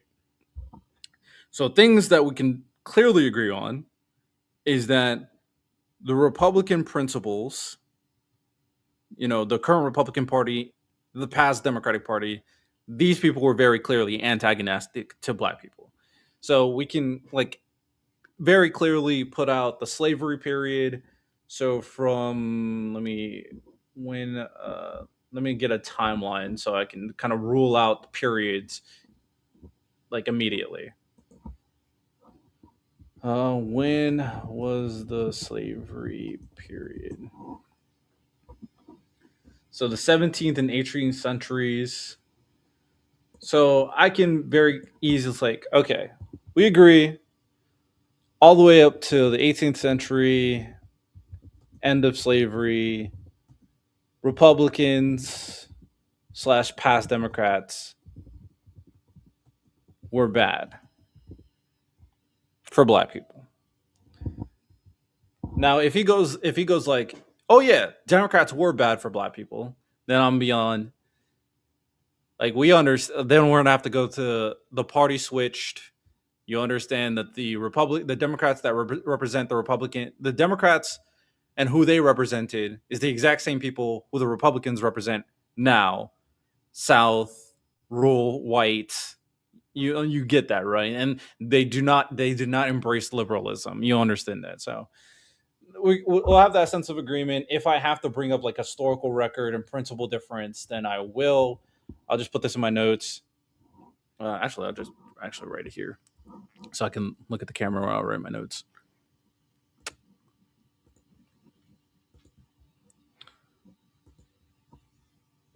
So establish historical record or principal difference for party switch. And then, okay, so after I get that concession or, agree to disagree, moot points, just if he doesn't agree to that, he's just going to look fucking stupid.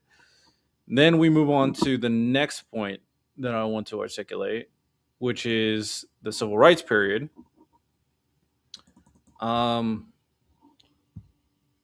Civil rights period. Civil rights. So Jim Crow, civil rights ended like, I don't know, maybe you want to say late 1900s.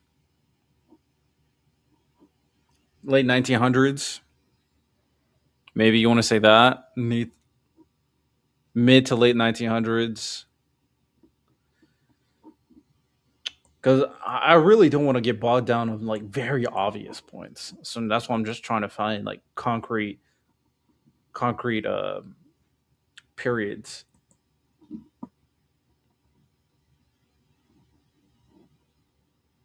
Abolition of Jim Crow. So Jim Crow, civil rights.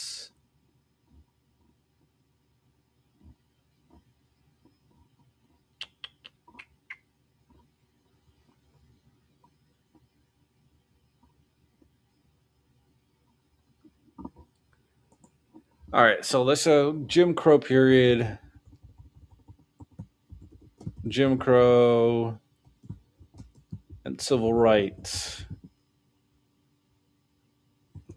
So Jim Crow to civil rights, and then we can start talking about policy. So should I discuss policy based off individual policy, or should I discuss things in a kind of dual purpose comparison model? Let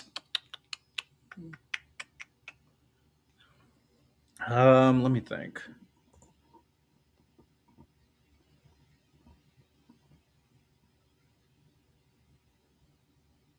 Let me see the prompt again. The prompt says the Democratic Party has failed Black America. I feel like a lot of this conversation is going to resonate around the 2000s period. Honestly, I feel like a lot of this conversation is going to resonate around the Obama period on. I don't know. I just got to be prepared if he plans to do any other kind of bullshit. And also, I can kind of elicit a very clear, overarching historical point when we kind of elicit how both parties affected Black people moving forward. Okay.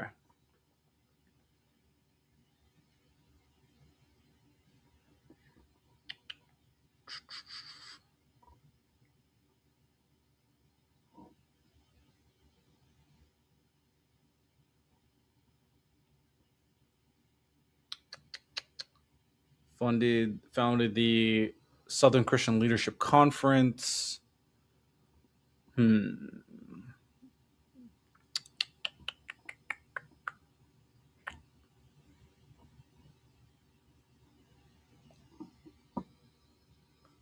Clashes prompted President Kennedy to introduce legislation that eventually became the Civil Rights Act of 1964.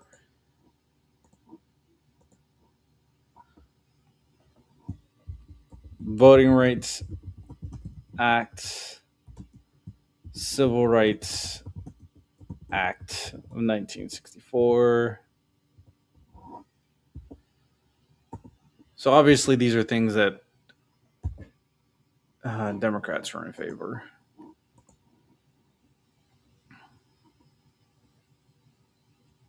Ended discrimination.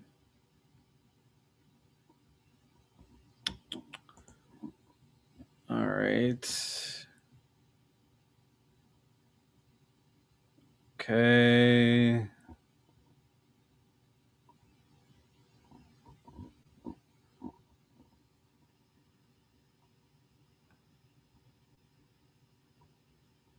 Okay. So where do I want to make my? All right, let's establish the presidents. Presidents since 2000.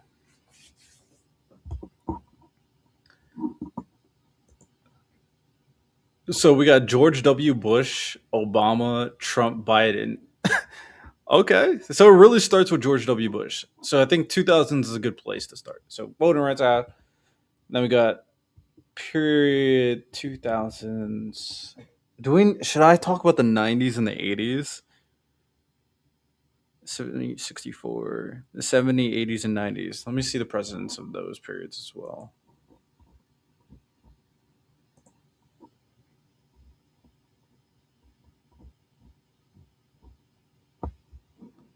I might as well show the research while I'm talking about it.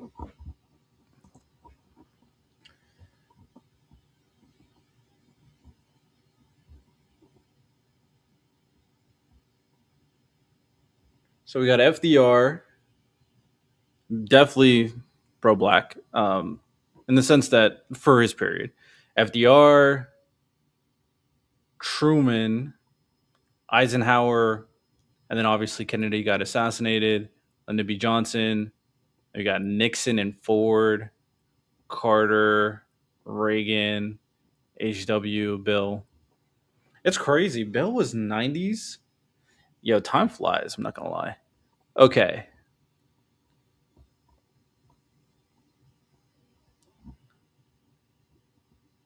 So Kennedy, I think Kennedy is a good starting point. So it's the 35th president on.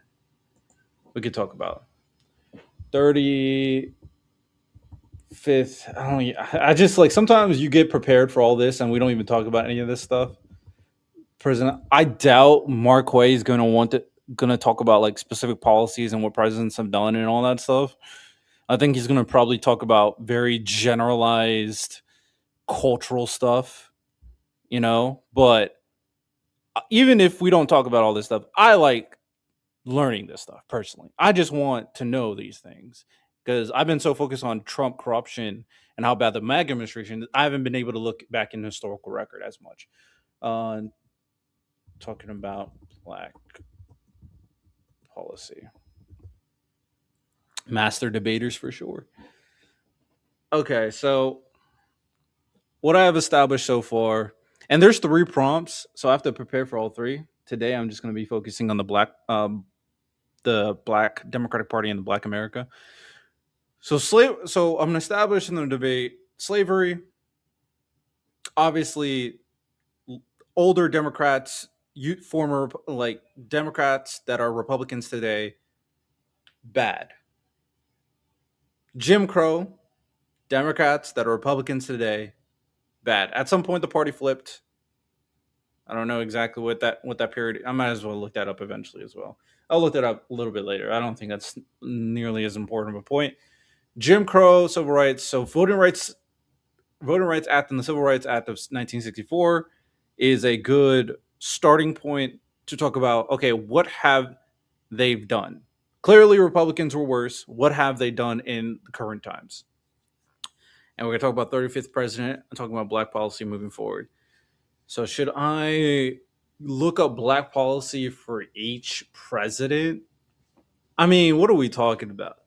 Or should I look up highlights for each president? Honestly, I should just look up all black policy, right?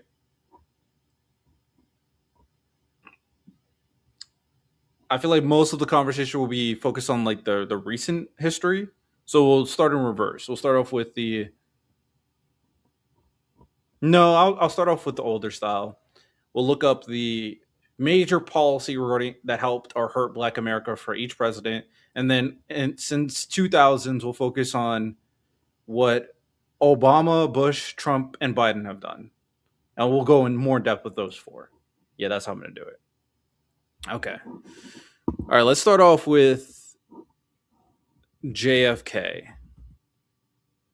Well, JFK is attached to the Civil Rights Act of 1964. So he immediately gets huge bonus points for the Civil Rights Act of 1964. So that's huge for JFK. So I don't really need to say anything else besides that. Okay.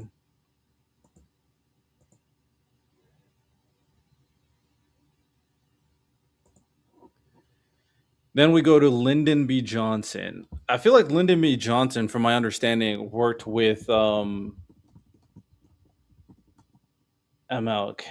I'm sure that Raphael Warnock even talked about it. MLK and what he and oh there we go, and MLK.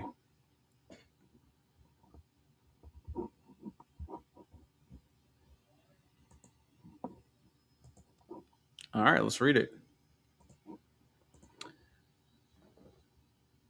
Two granite monuments stand on either side of the Pentagon. These are memorials to Lyndon B. Johnson, MLK.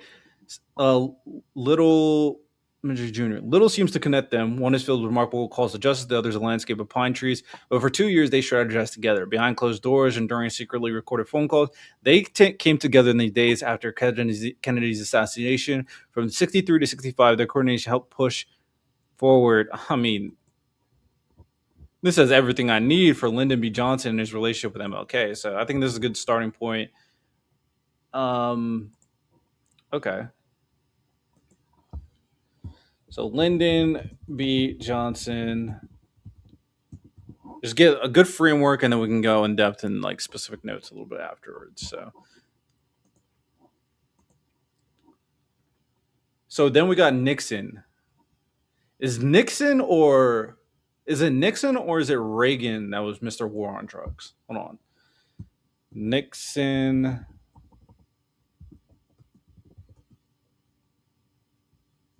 Nixon was War on Drugs. So we had Lyndon B. Johnson that did all this stuff for black people. Then we had Richard Nixon.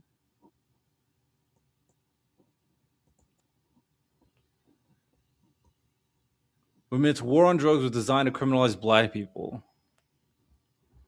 Okay. That's all I need. War on drugs for Nixon? Come on. Nixon. So if we're talking about who's hurt or helped the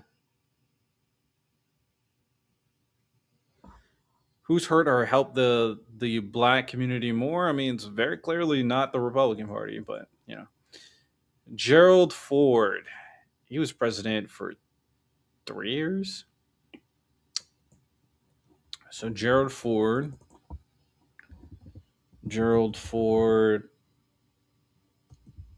impact on black people.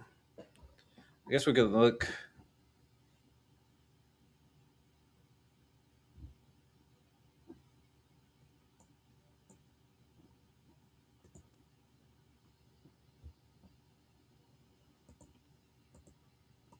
All right, what do we got for Gerald Ford?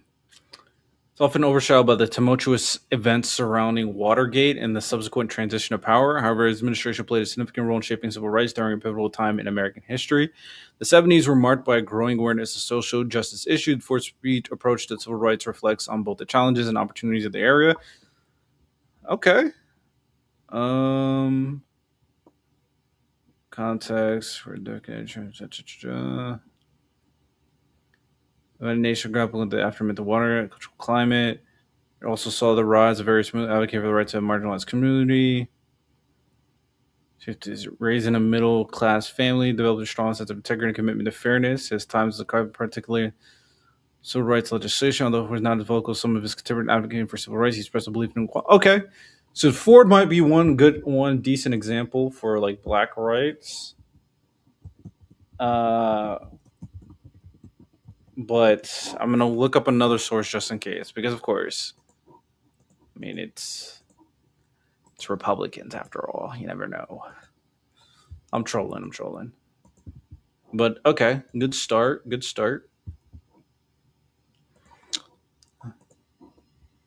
It definitely means that when I make my claim, I can't make a absolutist claim that absolutely Democrats are always bad versus absolutely, or Republicans are always bad. I can't say that. That's what this clearly indicates. All right, Jimmy Carter, black people. Not as familiar with Jimmy Carter.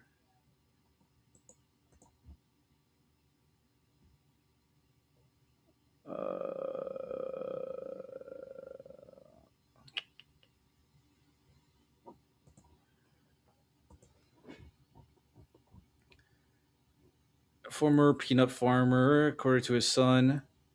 Carter especially had a complicated relationship with black. It might surprise you to learn that the man who eventually won the overwhelming support of black voters for President Trump was always seen as a friend to the black community. Complicated would begin to understand as a candidate for Georgia governor, cozy up with the violent segregation, earning himself a rather unflattering description from the premier state newspaper. Interesting. So I'll grab two sources for this as well. And we'll kind of go into that too. Jimmy Carter.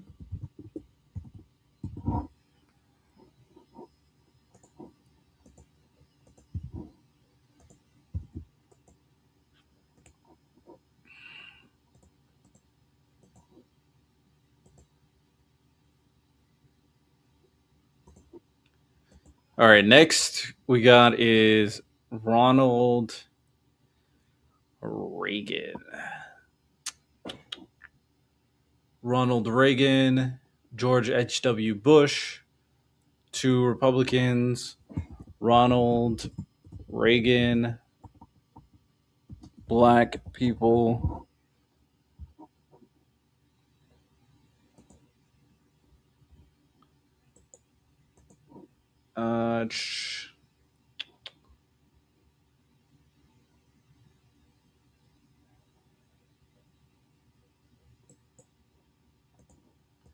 All right, we're going two sources for Reagan.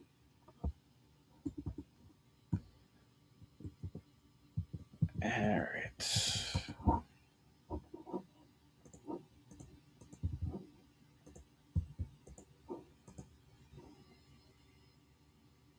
George H.W. Bush. Man, Republicans are winning, huh? George H.W. Bush.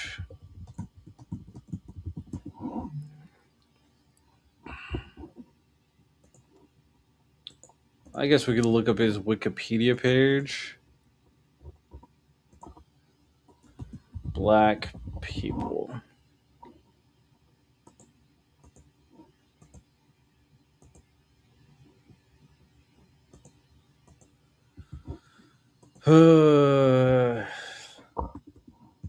It's good to be prepared. All right.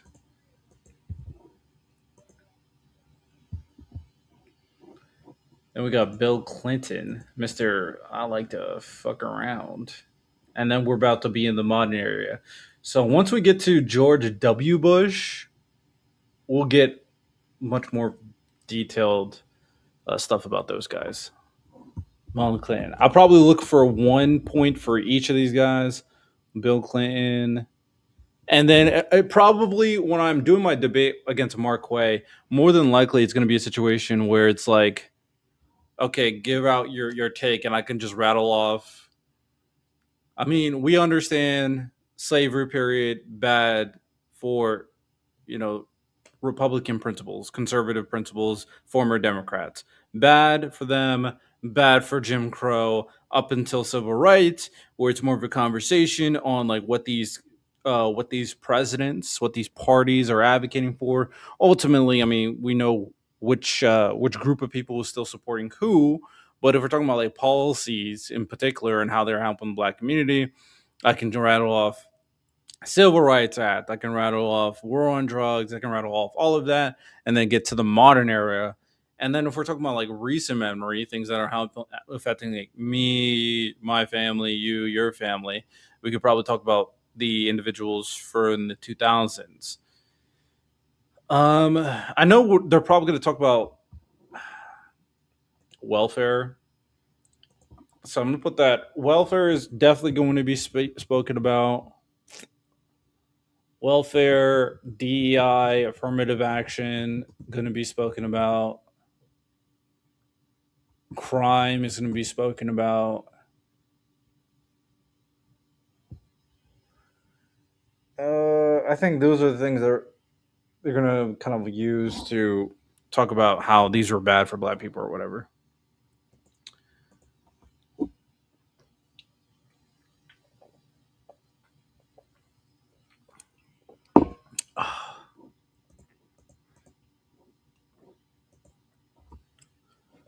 Bill Clinton, black people.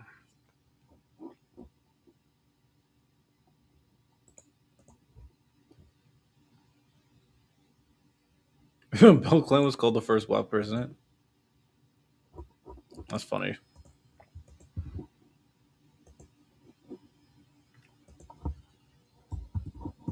Bill Clinton.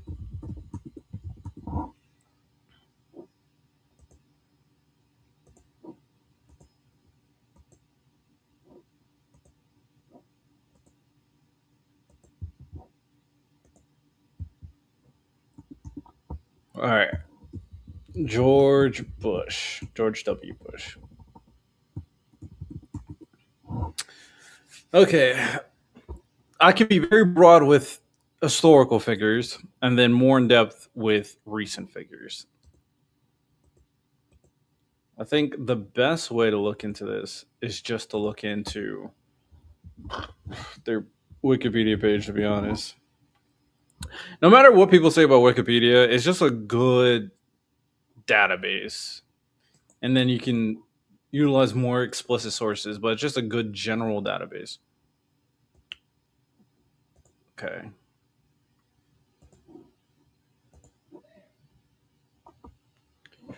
George Bush, Obama, Trump, or I'm going to go Joe Biden, then Trump. Biden, Trump. Okay.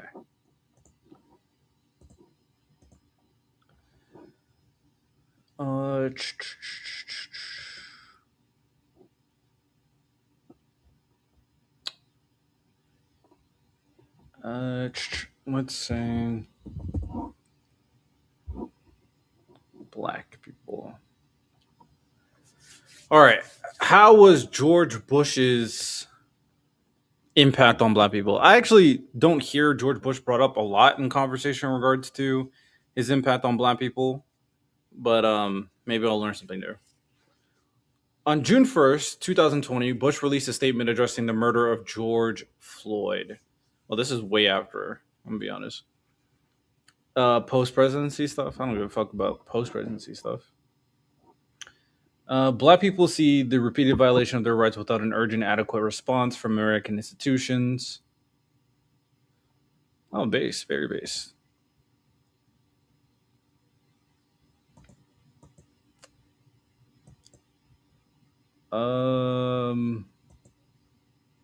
Does he have nothing else in regards to like black people? Is that all he got? African?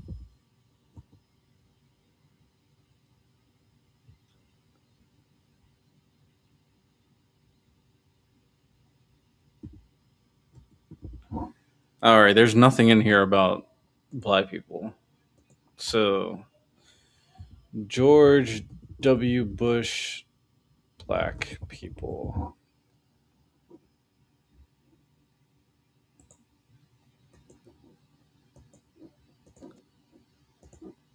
This is the first link that popped up. All I typed in is George W. Bush, black people. That's all I typed in. And I guess this is the first one. This and this was the first two links. So this is... Oh, I forgot when Kanye said George W. Bush hates black people. I forgot about that. All right. Start off with this.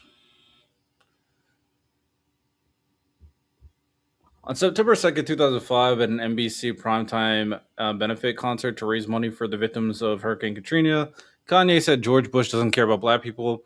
As soon as he starts talking about not liking how the media is portraying black people in New Orleans, it was like a release valve, said Rodney Carmichael, I think when he finally said that line, I was cheering and screaming and jumping for joy because finally somebody said something that was not politically correct to say. While it might have been a release valve for some, it was a political crisis for others.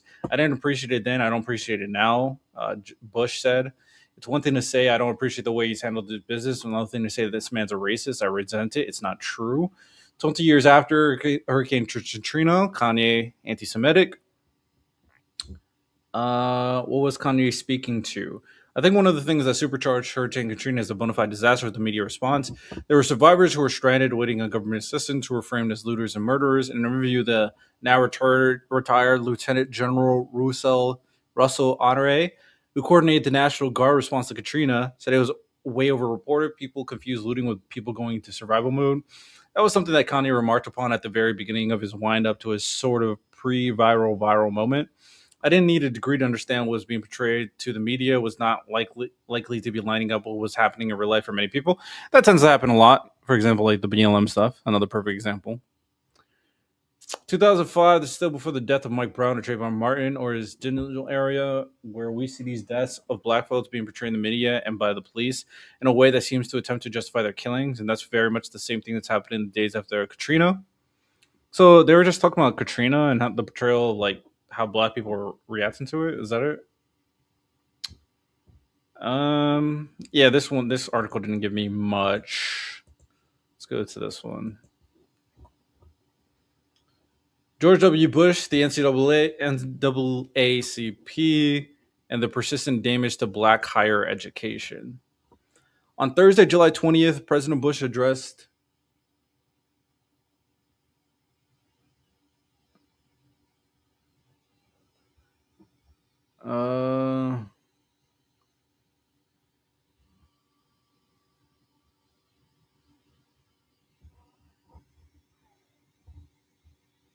wait, did the Supreme Court?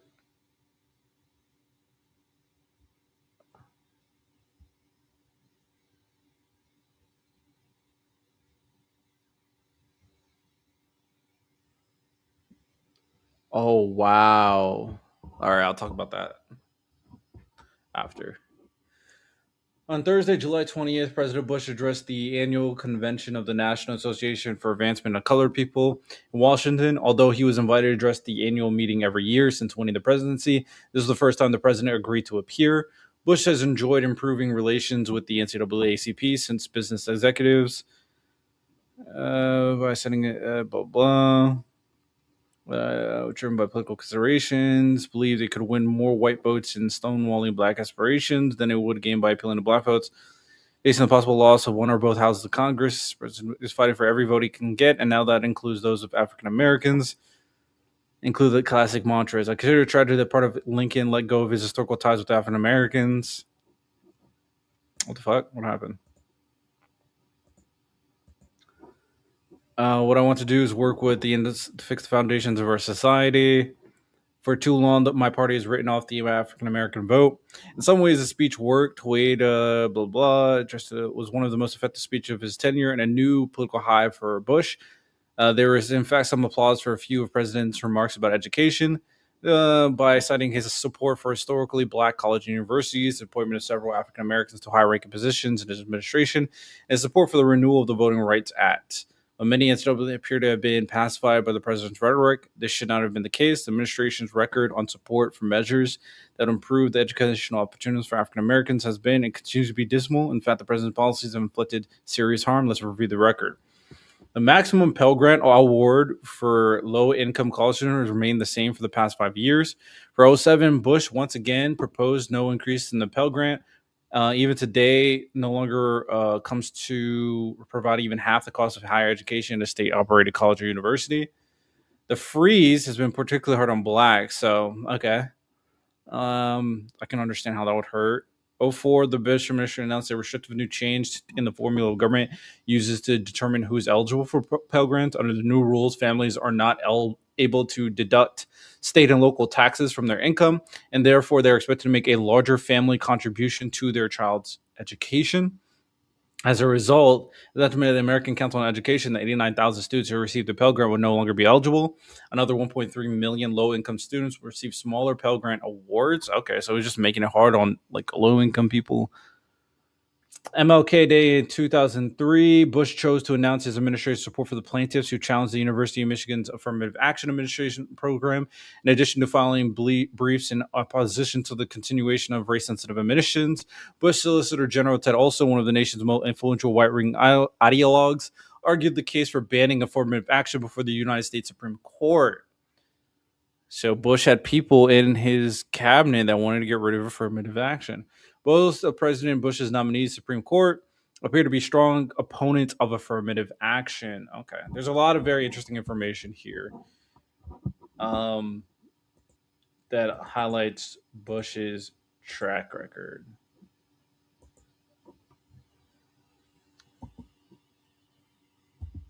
Okay.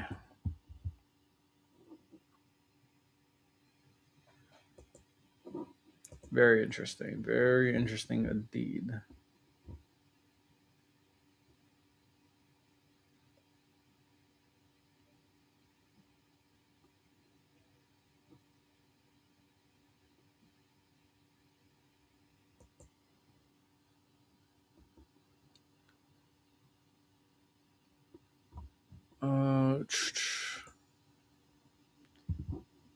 Okay.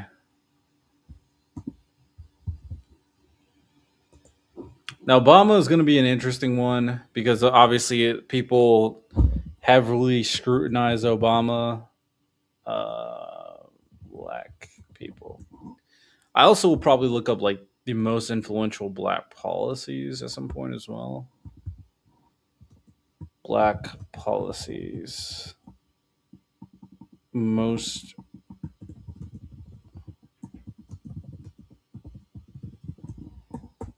maybe. I don't know. We'll see. We'll see how I want to organize my notes.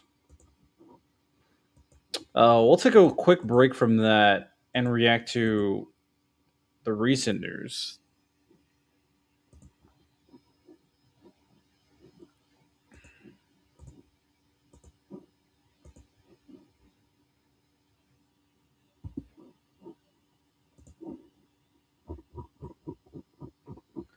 The Supreme Court decided to be crazy unhinged and was like, you know what, mail-in balloting, let's make your lives a little bit harder. So, let's talk about that real quick.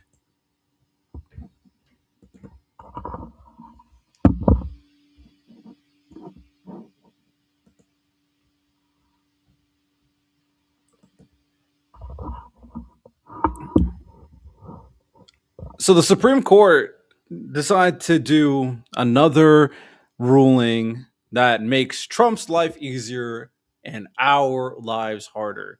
Apparently, they sided with the Trump administration regarding mail voting and how Trump is using executive orders to influence mail voting because of his influence over the USPS. So we're going to read the article, read the ruling, read the decision, and see what's going to happen, because for a administration and a movement that complains about elections being stolen, they're trying their hardest to affect the midterm elections because they suck at their job. Hey man, make it harder for everybody. Okay, let's read it. Okay, Supreme Court sides with Trump administration on mail voting restrictions ahead of midterms. The Supreme Court sided with the Trump administration Monday in a case over Trump's executive order restricting mail-in voting, though it remains unclear how much can be implemented before the fast approaching midterms. The decision leaves room for additional court challenges that could further slow Trump's order. So, yeah, I'm sure some local and district courts are definitely going to say, what the fuck? And definitely some courts for, like, Democratic states, for example.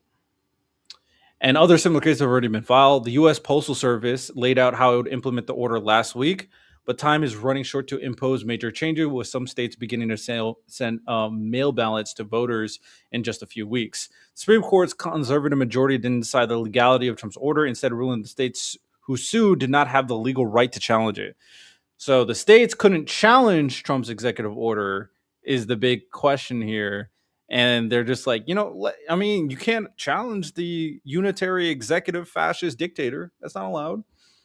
The court's disposition of this application does not mean that any measure taken by the government to implement the order will necessarily be lawful. On that score, time will tell. The majority wrote in an unsigned order. So just like how tariffs fucked over the country and they took their sweet ass time to finally make a decision, which gave Trump plenty of time to find an alternative to replace their initial executive order to put tariffs again on all states across the world. They're deciding to take their sweet time, let the midterms happen, and see how much can you do before. So, give us some time to figure it out. I'll give you some time, and then once you fuck over the country, then we'll make a decision. Oh yeah, you can't do that. I mean, it already happened, but you can't do that. The Supreme Court loves doing shit like that, in particular the conservative justices, the Democratic justices who actually have principle and care about America. They typically like, bro, what the fuck are we doing? Is this another case for packing the court, people? Let me know. The three liberal-leaning justices publicly dissented, with Justice Ketanji Brown Jackson writing the rule. Let's another shoe drop in the Kafkaesque nightmare that our precedents have been steadily creating for certain plaintiffs who seek to bring election-related challenges. New York Attorney General Tisha James foreshadowed more legal wrangling, calling the decision a painful setback, vowing it would not be the final word. The court's order opens a path for the administration to begin action to restrict mail voting, but it also could lead to a bevy of potential further litigation that could freeze the federal government again, all starting 10 days before the first ballots in the nation are scheduled to be sent to overseas and military voters from North Carolina. This is just the first inning of a very fast 9-inning game, said Derek Mueller, a law professor at the Notre Dame University. Very crazy, but I'm happy that Democrats are still fighting back. I know a lot of people who are on the far left or maybe independent go like, what are the Democrats doing about that? Well, they're figuring out ways to fight back. They don't have the majority. This is why the midterms are so important, and they're figuring out ways to fight back despite the fascism happening day by day. Trump fights mail-in voting despite its growing popularity. Mail balloting has long been a favorite target for Trump, who has claimed that it breeds fraud despite strong evidence on the contrary and his own use of the voting method, because they don't actually care about fraud. They don't actually care about election integrity. They only care about doing whatever it means to get more power, more influence, and more votes in their favor. And you know what helps with that? Less people voting and only very strong Republican conservatives voting in very, very red areas. That's only, they don't care about any of this stuff. No matter what the evidence, no matter it happening less than 1% of the time, they don't give a fuck. Trump's executive order signed in March calls on an administration to create lists of eligible voters and orders the U.S. Postal Service to deliver mail ballots only to people on those lists. New requirements released Friday would forbid the Postal Service from sending mail ballots from any state that does not comply with Trump's order. Crazy. He can fearmonger states not receiving these ballots. Democratic officials in 23 states and the District of Columbia sued to block the order. They argue the Constitution gives states and Congress the power to run elections. Trump charges could lead to chaos and partisan abuse. Facts. Constitution literally says that their states are the ones responsible for elections, not the President of the United States, but who cares about the Constitution, right? The consequences of allowing such transformative changes to take effect so close to the fall's election would be extreme. Attorneys for the states wrote. Dozens of state and local election officials weigh in, asking the justice to leave the order frozen while election preparations are already underway. A judge in Massachusetts blocked the plan for the midterm election in those states. An appeals court upheld her decision. She later granted a second order blocking it nationwide. Another remaining stumbling block for Trump administration. The Justice Department appealed to the Supreme Court on procedural grounds in late July, arguing the states sued too soon. And that lawsuit from the states to the Supreme Court is what got struck down. So, yeah, it's pretty crazy. This is why so many people were advocating for court packing on the left, because they're tired of the Supreme Court just capitulating to Trump. This is not a bipartisan court. They do whatever is political necessary to enforce their right-wing propaganda bullshit. And even though eventually they may rule in favor of America, not even against Trump, in favor of America, the damage already has been done, which is the big question. And then to kind of look over the new rule, the new requirements for the mail ballots less than 2 weeks before some states began sending them and in time for the conservative blah blah are still subject to additional legal changes. This would forbid the postal from sending mail ballots from any state that does not comply with Trump's order, require an overhaul of the envelopes containing the ballots. So I guess the big thing here is, will certain states be unable to get mail ballots? That's a lot of votes that potentially won't be put through, which is crazy. a crazy way to, dare I say, steal an election, preventing from people from voting mail ballot, absentee ballot. It's crazy. But yeah, that's all we got here. Somehow people are still arguing that Trump is not corrupt or Democrats are more corrupt is kind of crazy. But after another example of the Supreme Court capitulating, do you support court packing? Genuine question.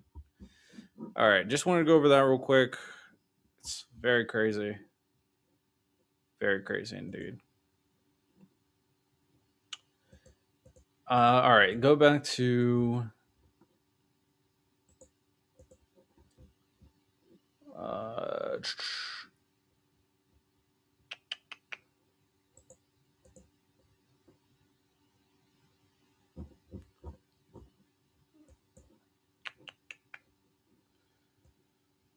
all right, Obama, the big BO.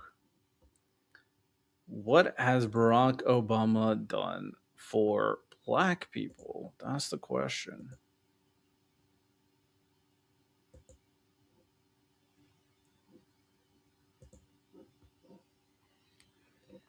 Okay.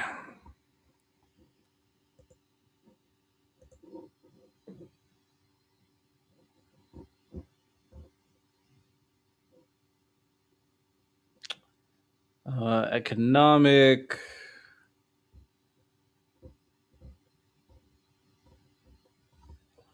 Just type in black. The birth of Black Lives Matter movement, which campaigns against violence against systematic racism toward black people. Did not make more of a race relation than his predecessors. Blah, blah, blah, blah.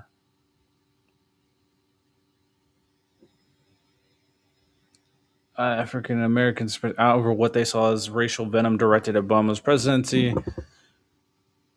I was arrested after Obama stated the police acted stupidly handling the incident.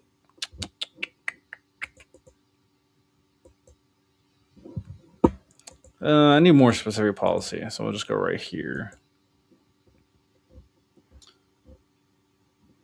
The Affordable Care Act extended coverage to millions, while the created jobs support struggle also during the recession. Official summary from the Obama White House and contemporary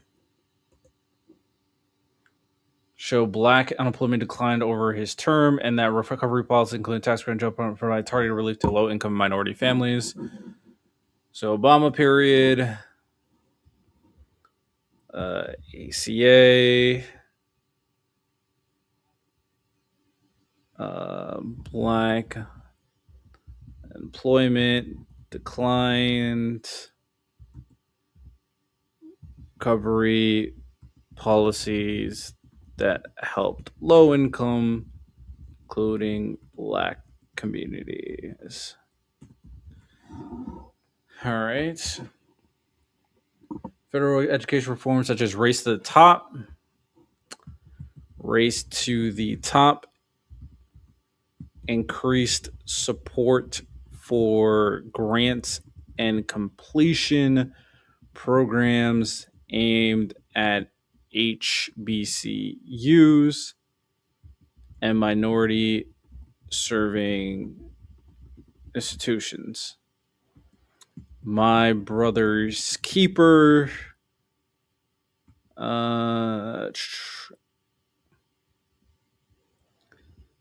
The Obama Foundation White House reporting link those initiatives to rising graduation rates and increased college enrollment for African Americans through implementation. So overall, let me just put this link here as well.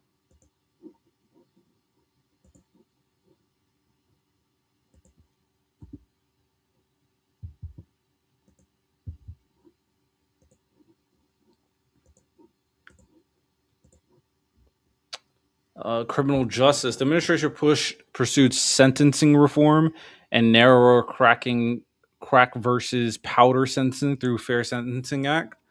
So what else did Obama do? Sentencing reform, narrower crack versus powder, Fair Sentencing Act. policing reform via the president's task force on 21st century policing. Well, just open investigation into local police department action that registered as meaningful but limited reforms rather than systemic overall. Inspire further action for later Congress administration, but fell short of sweeping structural change. Activities called for a gap critics highlighted repeatedly. But carried symbolic weight that many Black Americans repeatedly cited the psychological aspirational benefit to seeing a Black president. Obama became a symbol for Black people. I mean, that's just true. He 100% became a symbol for Black people. Oh, we could win presidency too. Several important were limited by congressional opposition, state level resistance, notably to Medicaid expansion, and choosing about framing policy in terms of universal rather than race targeted remedies. Obama kept many promises, but the funding for things like HBCU, urban programs ebbed and flowed, remained stubbornly higher than white unemployment despite overall improvement. Gridlock and preference for broad-based economic policies constrained the scope of race-specific federal interventions. Obama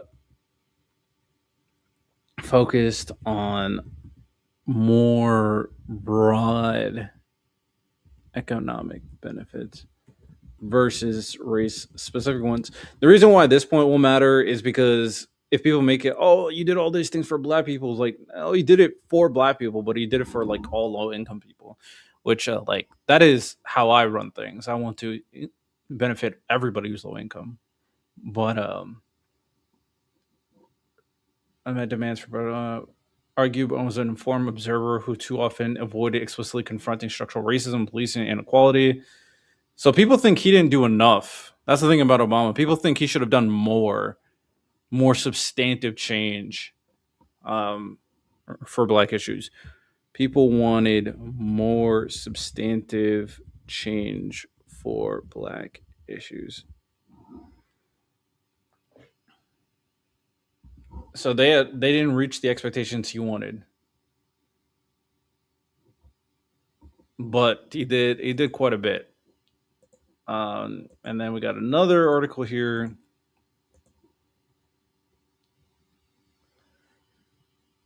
Stuck in here for years.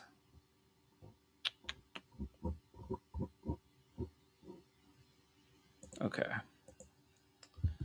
Put this in my notes as well.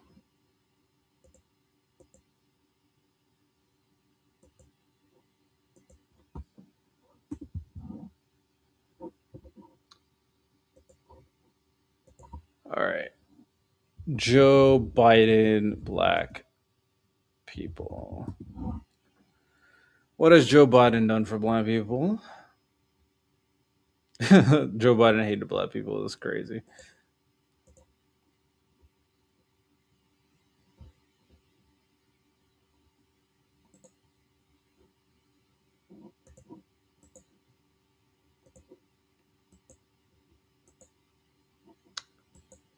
All right.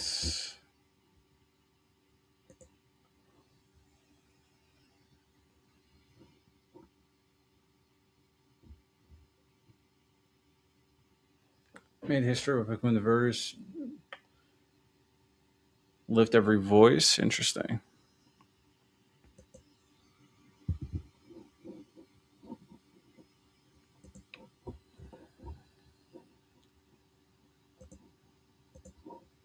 State of Black America 2024 evaluates the Biden-Harris commitment to racial equity.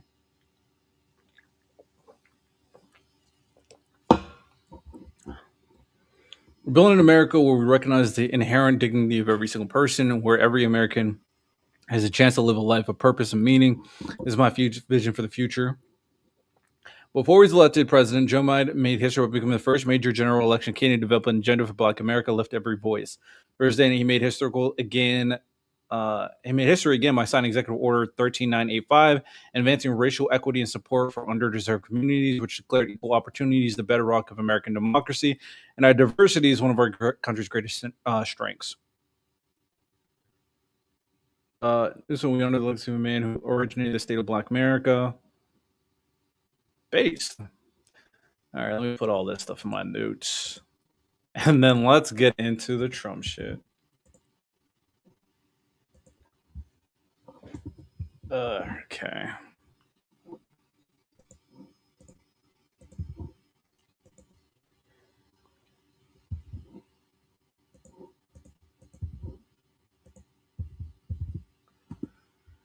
All right.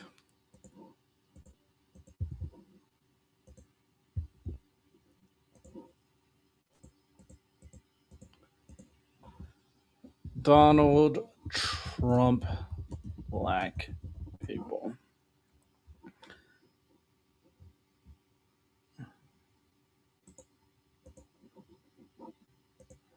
One thing that people bring up regarding Trump and the black people, First Step Act, worked on by Jeffries and Republican.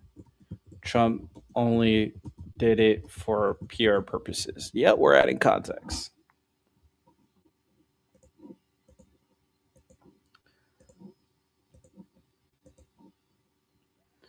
Ten actions from Trump in 2025 that critically impacted Black Americans.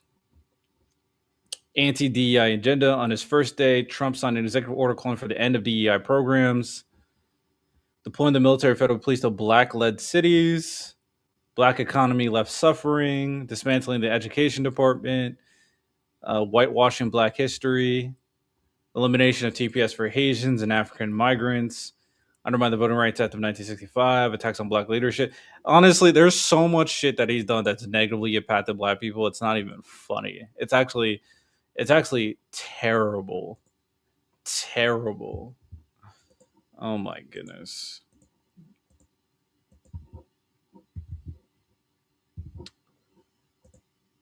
All right.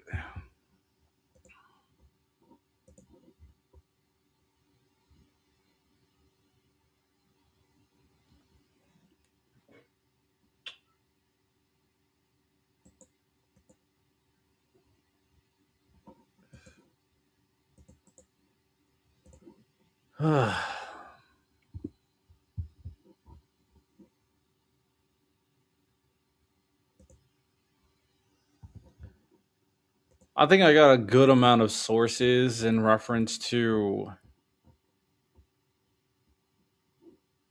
like everything that these presidents have done. And then the general points that are probably going to be brought up is culturally. But if we talk about culture and the Democratic Party and the Republican Party are filled with people who are racist against Black people. So that's just a non sequitur. And then if we're talking about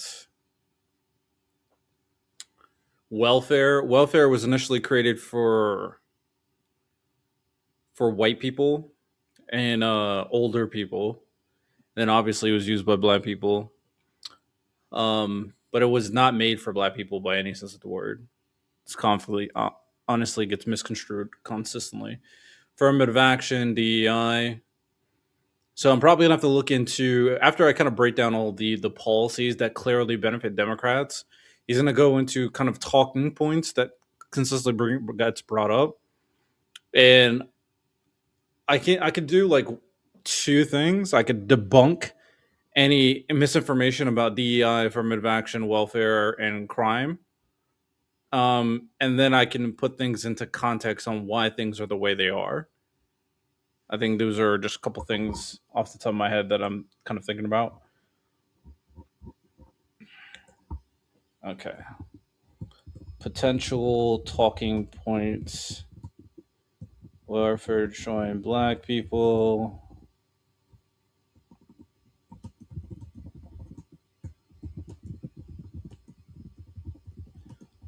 Black wealth and growth. Women rights, redlining, burning cities, DEI, affirmative action, hurt Black people, question mark, culture, Black people, question mark. Did um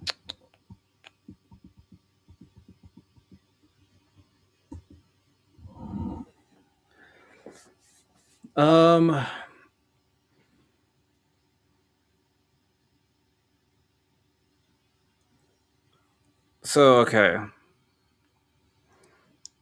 After established Republicans are far worse than Democrats, have the things Democrats done benefited black people?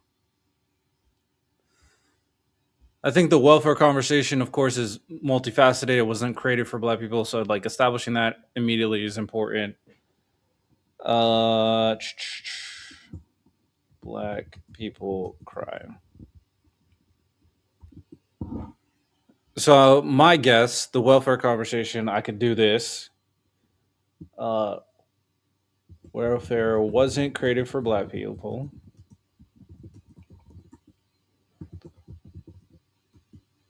Welfare.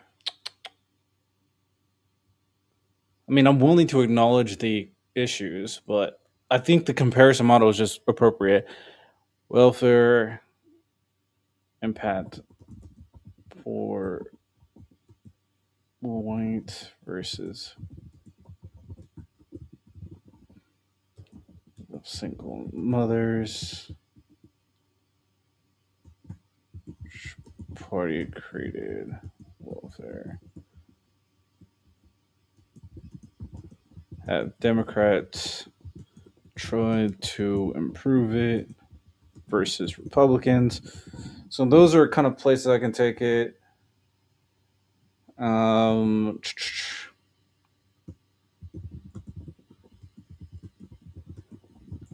uh,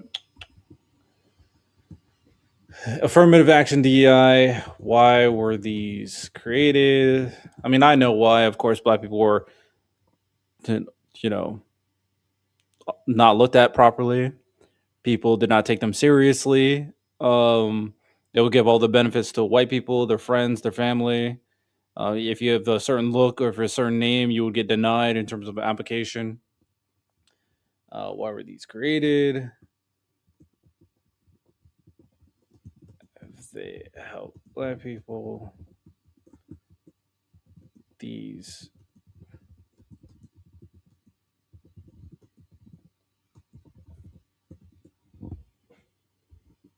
um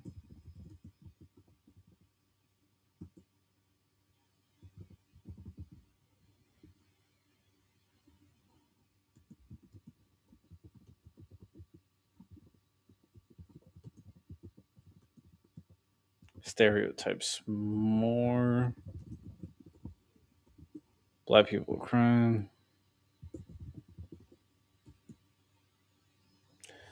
Policies that help with this versus Republican.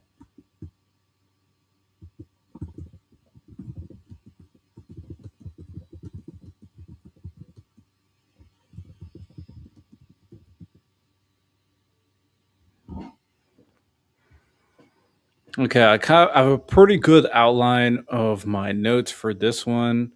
Will I engage in the feminism conversation? I mean, I could. Feminism has ruined women. I'd have to do like a whole research on like feminism and women. But the Democratic Party has failed Black America. I can really go into policies. Single motherhood are the number one cause of problems in Black communities. Um, Single motherhood is the number one problem. What would I characterize as the number one problem in Black communities? Obviously, racism. That's bad. Um,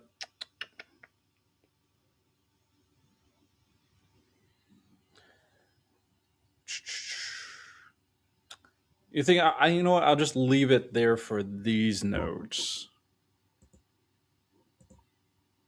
and then on another stream, I'll go over some other stuff.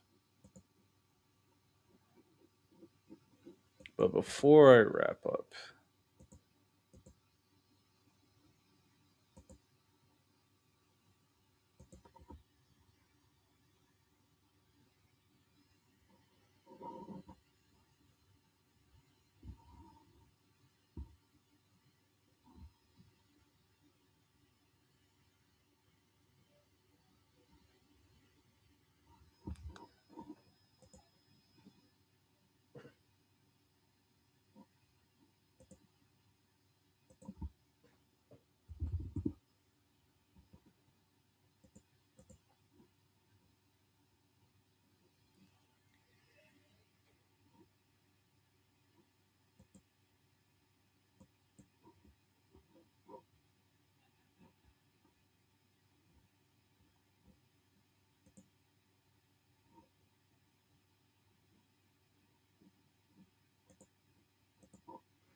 All right, I'm not gonna watch the full Candace Owens things, but I'm gonna watch the highlights. Candace Owens, Andrew Wilson debate highlights, and that's where we're gonna end this stream.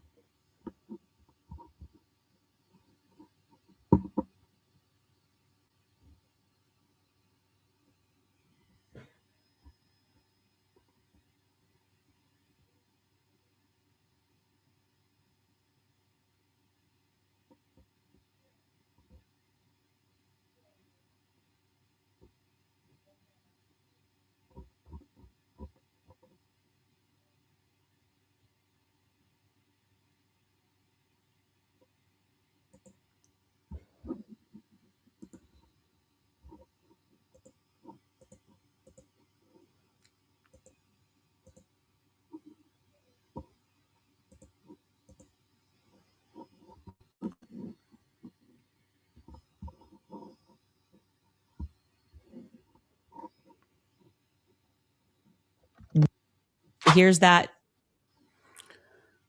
So I don't plan to watch the full debate for Andrew Wilson and Candace Owens because, I mean, I don't like Andrew Wilson and I don't believe in conspiracy theories. With that said, I did want to react to some of the highlights because I heard Andrew Wilson got cooked. And, you know, I'll support Candace.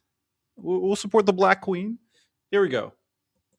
Painful internet silence. So are you good with her asking a question or He no? said no. Waiting for the clip. Okay. So you want to wait for the clip first. Okay. You guys have it in the back? Okay, beautiful. Actually, let me quick little thumbnail image. Let me.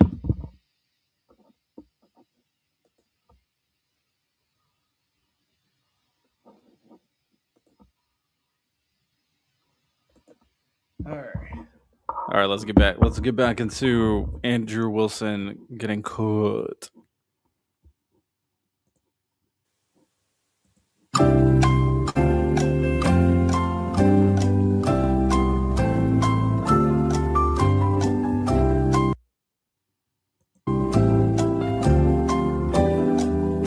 You need the Jeopardy. You told me they had it, so That's what I heard. Okay, there we go. come on, guys. Just like, Okay, I don't know what I was looking at there. Let's look at this clip. Trying to find like the clip that ended her career. I think it was this one. which one of the charges against, or all of them, do you think Tyler Robinson is guilty of? The specific charge? Yeah. Yeah. So I think is that Tyler Robinson shot Charlie Kirk. Yeah, but of the 7 charges that he's being charged. Yeah. Can we list them real quick? I'll tell you exactly which ones. We'll pull them up. Well, do you know any of the charges that he's up for right now? Yeah, of course. But I want to make sure that we have them listed. Yeah, but like can you name one? Because my general perspective is that you don't actually care about this case. You're not following the case. That's the question. You're just not following it enough. It seems pretty, like, if you're going to engage and you're going to say the evidence is overwhelming that Tyler Robinson is guilty, I just think that you should, like, right. Can you tell me one? Then let's do the counter. You can really, hang on. This is a great gotcha. No. You just got to ask me, play clips out of context, put me in the hot seat. So please just answer the question. This is fair. Name all 7 since you've been following the case.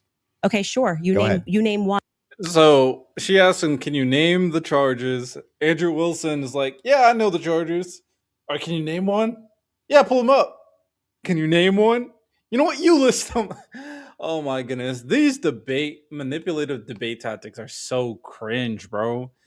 This man, people like Andrew Wilson have this ego that they have to look like they're always dominating the conversation, and I'm like, bro, you're not that guy. You're not that impressive. Relax. I know you have to look good for all the kind of male simps that support you for some reason, but that's cringe. There's no integrity there. Yeah, you named all 7. I'm happy to do that, but can you name one? I think he's been charged with murder. That's actually incorrect. Okay, great. Now name all 7. He doesn't even. This is like name all 7. And I can you name all 7? I can. Then do it. Sure, you don't have to do it. No, do it. I'll count them. Go ahead. You don't have to put your fingers up. Okay, hang on. Name them. Yeah, sure. Name them. The first charge is aggravated murder. Honestly, if I'm Candace, I would have been like, all right, I'll name all 7, but can you admit you don't know what the charges are? And of course, his ego won't allow him. Oh man, that's pathetic. Because that's what carries a death sentence in the state of Utah. No, Next. that's not. That is literally not murder. Okay. And Next. so just for people, no, don't. I don't have to do it in a time limit. There's nothing going on. And just to explain to people the difference of why that really matters and shows that he doesn't actually care about this at all is because aggravated murder, it's narrowly defined, Just and because avoiding it the carries question. a death sentence. I'm going to answer the question. Okay, You're I'm just going to waiting. recognize that your strategy of thinking that people are intimidated when you try to put a time constraint doesn't work, and you'll be better the next time you debate. Oh my god! Oh my god! Candace. Oh, whoa, Candace. Whoa, Candace. This is not the Candace Owens I know. Candace Owens I know is not this skilled. This is a different level. She leveled up. She got her own show, leveled up, got a little cuckoo in the Cocoa Puffs, but like, shout out. Got it. I got it. Give me the other ones. The more you cut me off, the longer I'll take. Do you want to just wait for me to finish of why that's a big difference so that No, people I just don't walk want away? you to list the charges. Yeah, I'm going to do that. You just don't get to pretend that there's a time constraint for me to do that. Well, how long does it take you to list 7 charges? Because I'm speaking. You just got to. It sounds like you're just delaying it because you don't know them. I know all 7 of them, Then and I'm tell going to me say them. again because you're going to get embarrassed. You don't have to rush this. I'm also showing an example of a very flawed debate strategy. I actually am under no time constraint. I got one. Great. The second charge is the felony discharge of a weapon. The next 2 charges are for obstruction of justice. Okay. The next 2 charges are for witness tampering. And the What's final the specific charges, though? that is them. Obstruction of justice, Both of obstruction those? of justice, witness tampering, witness tampering. Okay, and there's no other specifics to them. Well, I can tell you why he's being No, charged no, with no. it. Just the charges and then 7? Yeah. See, the bad thing is when you try to be an a-hole and it doesn't work. What's the 7th? The last charge is violence. And Oh man, she's completely correct. She's completely, even though I'm like, yeah, I don't agree with your conspiracies. She's completely correct here on how Andrew Wilson acts. He needs to be the guy. He uses these bad faith debate tactics, and when you just don't have mastery of the facts like Candace does, you're just gonna get cooked. He thinks he could just walk in here and bully Candace because she's a woman. Probably, I'll be honest. front of a minor. Okay, got it. So then he's being charged with murder. You just say aggravated murder. That's the distinction. You just want to. It's a massive. It's Got like it. you cannot Massive. say murder versus aggravated Massive murder. distinction. This gets to the entire crux of why him being up for the death sentence. And I actually find the defense's filing about why this is not aggravated to be very compelling of why it's not aggravated murder. I actually think that if the state was going to even try to pull this off, they should have charged him with just murder. And then I do also, again, want to stress to audiences that debate strategy of thinking that you have to speak faster or somebody puts your hand up and they try to pretend like it's some sport. I think he thinks it's a blood sport. It's not. It's about being right and being principled when you're engaging. And you can make mistakes. I make mistakes all the time, but at least be genuine in pretending that you care about this case enough to know one of the 7 charges that are up against Tyler Robinson. Oh my God, she filet mignon. She cooked the shit out of him. They had a 4-hour conversation. Hey man, this is only 6 minutes. I'm not watching the full thing. I personally don't care about this case enough to watch the full thing, because there's other things I find more important to me. But the character of debate is really highlighted in this. So shout out Candace Robinson when you say the evidence is overwhelming that he's guilty. If you would like to move to final statements, I'm fine. I want to make sure Andrew has had the time that he has requested. I think your team would like to pull up the 7 charges that he just asked you about. If Sure. you guys want to pull that up just to confirm the 7 you went through. Can you guys zoom in a little bit for Aggravated murder, felony discharge of a firearm, obstruction of justice, which is counts 3 and 4, 5 and 6, tampering with a witness, and count 7, violent I said offense in the presence of a in front minor. of a child? Yeah. That's So what I said. they tried to pull the receipts on her and got cooked. He wanted to get this W so bad. He pulled up receipts and got cooked. This is embarrassing. 5-6, tampering witness, 3rd-degree felony. Now, I did notice something I just was curious about. If I'm just wondering, When you pulled out your phone just before you asked that question, did somebody by chance text you that question? You can check my phone. I'm just curious. No, you can absolutely not. I have not had one communication with a single. So he got cooked the first time. Then he was like, all right, let me pull up receipts and prove her wrong the second time. And then he tried to go, someone told you the answer, and tried it a third time. Yo, tough. Single person, not even my producers who are in there this whole time we were here. You want to check my phone? I'm happy to do it because you're just going to get double embarrassed. Where's my phone? You want to see it? Triple I'm embarrassed. just curious. Yeah. You can literally do that. Here you go. PBD, you're the moderator. Okay. Take it. Let's see See it. if anyone was texted at all during this debate All right. about the violent charges or anything. I'm looking through this. You give me permission. You so I'm have looking full at the, I'm not permission gonna to go give through my names. phone. I don't need to So cheat. the last one has nothing to do with it. It's just a compliment. Mm-hmm. I haven't even read my text messages. That's so a compliment. he's reading them. You're okay. You'll give me permission. I'm Yes. just going to read 3 of them Yes. to 1132 because after that, I don't need to read it. And you know their texts. Could have been Telegram. Could have been something. All like I that. have is Signal. You can check that too. Yo, he's still going for it.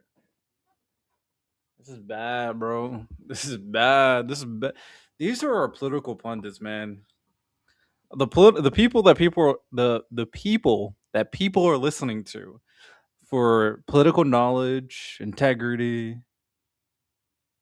political analysis are people like Andrew Wilson, Tim Pool, Joe Rogan, Hassan Piker. It's not good. It's not good. It's not good. I only have Signal. Telegram I used in Russia, Okay. And that was a download for I'll Russia. take your word for it. Yeah. Then I don't you- need to I like. mean, I after deeply 3 care about this tries, case. I you're don't need to gonna go I pretend get to it. know If you stuff that deeply I care don't about know. the case, When we set out to create a shoe that blends comfort. Get the fuck out of here. There's no way he put a shoe at the end of this. Okay. Oh, I just wanted to watch that real quick, but I'm going to end the stream now. I'm going to do a debate panel in like half an hour. So appreciate everybody tuned in. Y'all have a good one. Take care. Peace. It's true. Republicans have tried to turn liberal into a bad word. Well, liberals ended slavery in this country.